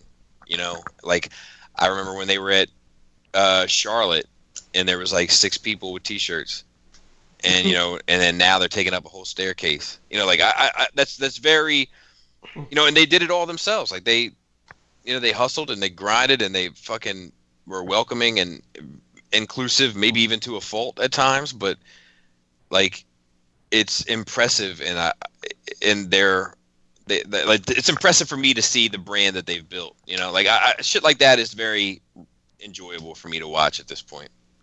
And I'm sure, you know, like I'll be able to say the same thing about, you know, Toy Detox, and the same thing about you guys, and the same thing about Beer and Bolters if they ever record a 5th episode, and like you know, like it's just like it's nice to see. I mean, I don't know, man. It's I think that a lot of people that I've had the pleasure of meeting and dealing with, like they all have not all, but most have had a certain charisma that's been refreshing and it's been different in this medium, in this hobby. So I dig that an awful lot. Yeah. Yeah, because shit can get too nerdy, man. Like, I have my apex. Like, my cup do runneth over at times. Where I'm like, no, you're too nerdy for me. Like, like you're when it's too specific and it's too detailed almost in a way where it's like, well, no, this gun was like, I don't care. Like, I don't care. Like, like. I don't know. I get that way with comic book people too sometimes, where they're like, "Well, no, that was actually first introduced in Green Lantern, page 74, panel 3 on the 16th volume." I'm like, "Dude, fuck you." Like you're like you're too nerdy. I like talking about the themes and generalities and stuff like that, but like it's nice to have something that's not super duper nerdy. Yeah. Mm-hmm. It's just enough nerdy. And not even that, but it's just like where you can tell. Like, there's people that I listen to sometimes where I'm like, man, like, everything there is to know about Transformers, but I'm not sure if you know how to put air in your tires. Yeah, you gotta have life skills first. Yeah, like that's the type of stuff that's a big turnoff for me. And it's not that I don't respect their knowledge. I do, but I don't respect them when they're standing on the side of the road because their car doesn't have any air in their tires.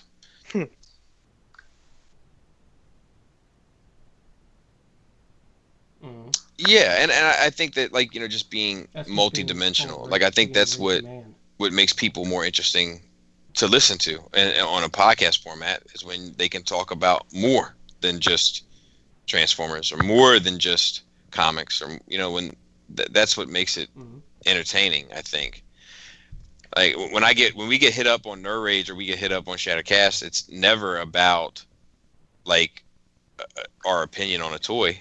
It's always about, dude, I love when Matt was farting, like, like it's shit like that, like it's like or like, dude, when Adam tells a story about his dead dog, like that's the kind of stuff that really resonates with people. It's regular. That dog story fucking killed me, man. Yeah, it was rough, I was like, which podcast makes you cry?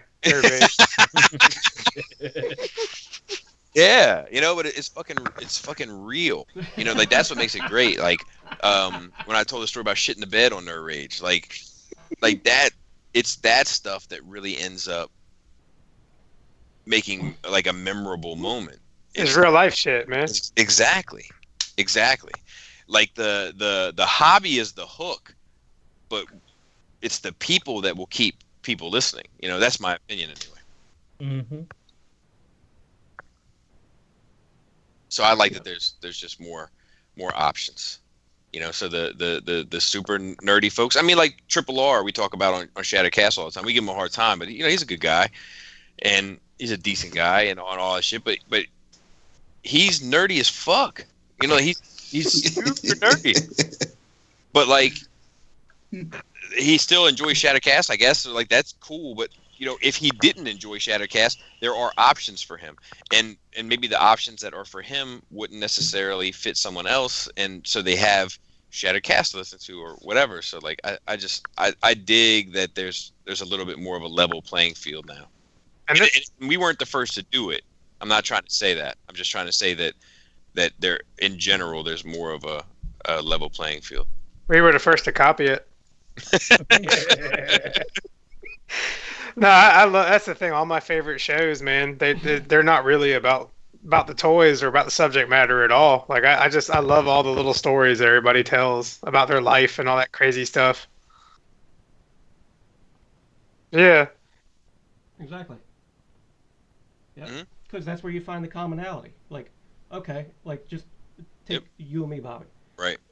When I first discovered you, you had 2 kids. I had 2 kids. And we're just working guys. We like Right. the Stunticon. And like that's why like Oh shit! I don't know, I'm all about that shit, man. It's the personal connection. That's the best. Like, and even like if it is toy related, like the Shattered Cast stuff that I've enjoyed the most that's toy related is like the discussions. You know, it's not necessarily the news. You know, every now and then the news is really funny because we'll find something funny about the news where we'll be like, oh my god, like that's a pack of cigarettes or whatever. Like MP Dinobot. Yeah, like that. Exactly. That's the perfect example. But like, you know, every now and then when we get into a really good discussion and then Robert's able to chime in with like really educated and serious opinions. Even at Skullfest when we had that and like the olive metaphor came up. Like that's a really good discussion between Paul and Robert. You know, like it's a really thoughtful, interesting and engaging discussion that that made me question what I think about shit. You know, but that's what makes a discussion good, right? You know, so I love all that stuff. You know, the news is kind of like a necessary beast sometimes, but it's you know, if I was Lord and Emperor over Shattered Cast, we would 86 the news. Even the Hasbro news, or especially the Hasbro news. Especially the Hasbro news. Ooh, I know a listener that's gonna love that.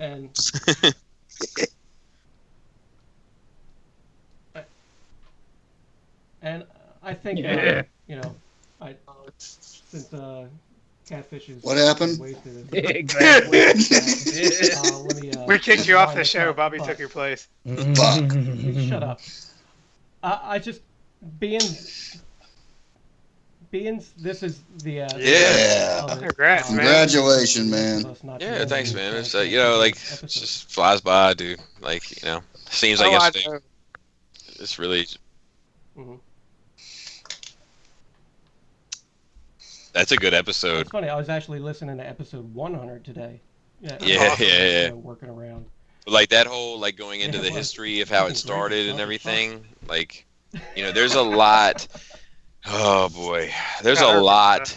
There's a lot to that like I'll probably never disclose publicly, because you know it's funny. I think I get pegged a lot as like the negative guy, like the negative reviewer and the negative, but like I'm really not. Like I'm really a positive person. Personally. You want to love all that shit, right? And can't. I can't. And like. Right, and I'm also like I'm just generally like a positive person. Like I'd rather laugh with somebody than like have an argument with them. You know, but there's some stuff that happened that helped create Shattered Cast that just it's some of it is funny now, like in hindsight, but at the time it was it was serious and it's maybe one day, like the circumstances will change. I'm never against that. I'm all about growing and changing and evolving. But there's some really good story stuff in there that maybe one day will come to light. But it was an interesting time. Dude, man, that first TFCon was off the hook. Yeah, it was. Yeah, that was. Man, I'm telling you what. So here I am. I don't even know the fucking fandom exists, right? And I started listening to this podcast, and I go to Chicago for a convention. And these motherfuckers, man, they hit me up on my phone. They're like, hey, come hang out with us. Mm-hmm. And it was the coolest shit ever, man. They were just like, you're welcome here with us. You can kick it with us, man. It's been a great 4 years. Yeah, I remember, man. Like, I have a very, my memory's trash, but like I have a very distinct memory of Chicago that first year when we were hanging out with everybody for the first time. And I remember saying to Justin, I was like, holy shit. I was like, I think we're starting something. I remember saying that specifically. And then I remember you were sitting down on this bench, and I was like, I'm going to sit right here. And you were like, oh shit, me and Bobby Skullface sitting side by side. And I remember thinking to myself, like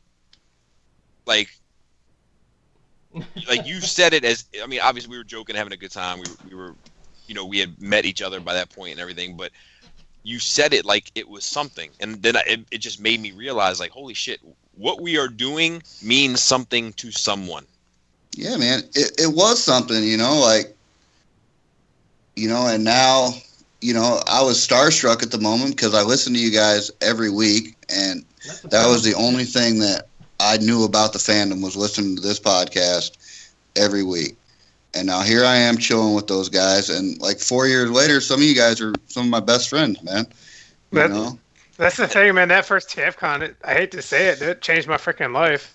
Yeah, me too. Well, and I remember, like, I remember Justin, Catfish, you said something on the Facebook page, because you got to understand, for us it was all new as well. Like, we didn't know, you know.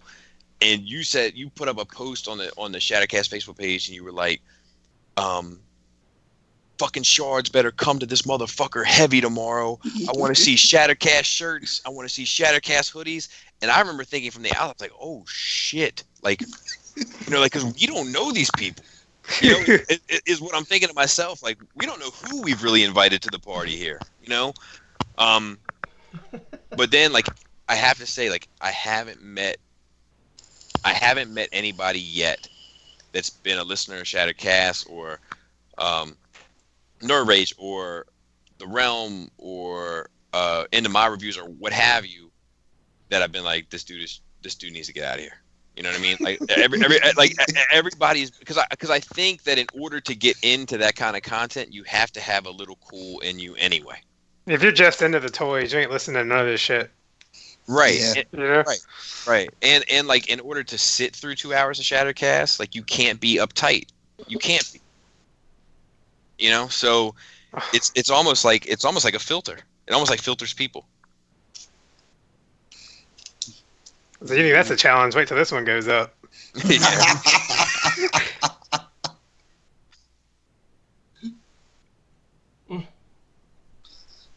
And believe me, everybody's gonna that I believe. And I remember, like, you know, like, Robert D, like, getting my address and sending me something. I had no idea who he was. He had never been on Shattered Cast. I had no idea who he was. He just hit me up and he was like, hey man, I want to send you something. And I was like, okay. And I gave him my address, and he sent me this cardboard pizza.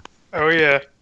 With it was like a cardboard circle, and he printed out a pizza, and he like super glued or like glue sticked the pizza cutout to the cardboard, and then printed out a bunch of pictures of Matt Baldwin's face, and cut out all the pictures of Matt Baldwin's face and put them on the pizza like little pepperonis.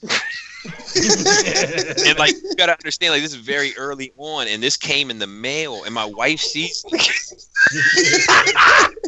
and like, my wife is like, look, I'm not okay with any of this shit. Did he write you a letter with newspaper cut out? Right, exactly. Like, she was like, look, like, you cannot be giving your address to these people. We don't know who these people are. This is crazy. Like, this pizza with a person's face on it is crazy. Like, you know, but it's funny now, but like, in hindsight, like, I got a cardboard pizza in the mail with somebody's face on it. Like, that's, you know what I mean? Like, yeah, that's serial killer shit, man. That's awesome. And now he sends me the plaque made for his dead cat's ashes, and I don't skip a beat. It's just another day. Did you review it? It's in a review. Because they misspelled his cat's name. His cat's name was Franny, and they misspelled it Fanny. So he sent me that. God, man. Yeah, I remember that. Along with something else that I'll never be able to disclose either. But if anybody reminds me when they're at my house, I'll be welcome to show them. But it's fucking ridiculous. It's typical Robert D shit. It's so Robert D, I can't put it on the internet. That's how Robert D it is. That's great. I'll say it comes in an envelope, and on the outside of the envelope is a screenshot printed out of when Anakin asked Padme, "Are you an angel?" And then inside the envelope is something that I'll never be able to disclose. Well, I guess we'll have. Yep. But like, I meant. See, the thing is I want to hang it in my pool table room, I want to hang it, and then I want everybody to touch it when they leave the room, like as like a tradition. But Adam said I couldn't do it because it'll end up in a video and I'll forget to edit it out.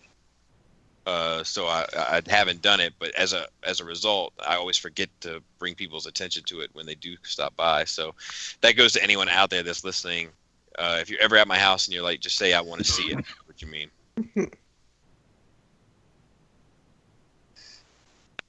Yep,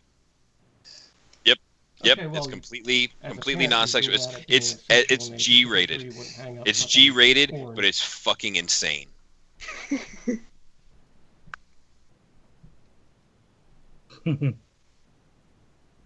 All right. What? Sorry. What? Where'd you go, man? Dude, I'm Catfish, talking to wake the fuck Spiros up. trying to make a deal on a toy, and he's fucking being Oh, a man, we're stingy doing work fuck. here. Yeah, I know. Shout out to Spirit. I know. What am I supposed to do now? All You're right. the host. Have a good night. Have a good night, Bobby. Thanks for coming on. No, thanks for having me. You guys are You're the best, good. man. I like all you guys. Thanks, man. Since some people are too lazy to read, here are the shout-outs. Shout out to TF and WTF Ever, the greatest Transformers and What the Fuck Ever Facebook group ever. Elno Customs, an international consortium of Transformers customizers and creators. Third-party TF Crashers, Yulu Blamo. Hail Hasbro Reviews with Matthew Deluxe Baldwin. Shattered Cast Uncut. Bobby Skullface Reviews. Legions for the Fountain of Material. The Realm of Collectors. Figure Banging. The entire Cool Table Network. The Blackout and Shout podcast. And of course, girls who make bad decisions with their bodies, and the fathers and or uncles that made them that way. And we wouldn't be a show without alcohol, marijuana, and coffee. The lifeblood of this program.